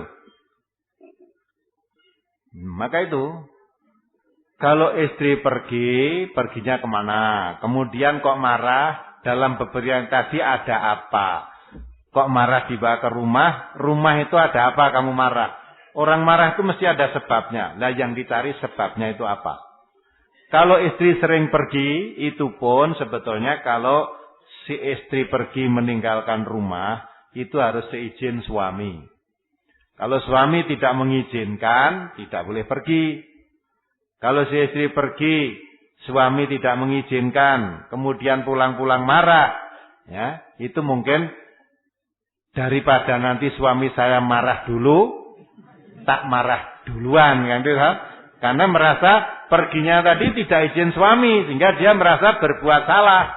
Ngene aku mulai mesti dimarahi suami saya karena saya tidak izin, saya tak marah dulu saja kan itu kan. Nah, kalau memang begitu ya suaminya harus tanggap, kenapa kamu marah? Kalau memang perginya itu tidak membawa dan tidak dibenarkan dalam Islam, ya dicegah, jangan dibolehkan pergi. Itu maka istri itu keluar dari rumah harus izin suami. Istri pergi dari rumah tanpa izin suaminya, perginya maksiat. Maka harus izin. Sudah? Cukup? Assalamualaikum, Pak. Waalaikumsalam. Dari mana ini Ibu siapa? Dari Bu Endang di Pasar Kliwon. Oh, Pasar Kliwon. Ya, kenapa Bu? Tadi Ustaz menerangkan kalau istri diajak suami itu kalau tidak mau itu dapat laknat dari malaikat. Iya. Tapi kalau istri menginginkan tapi suami tidak, itu gimana Ustaz? Ya, Assalamualaikum. Waalaikumsalam. Bagus ini kan ya jujur namanya. Jujur ya dah. Suami dengan istri itu lain, Bu.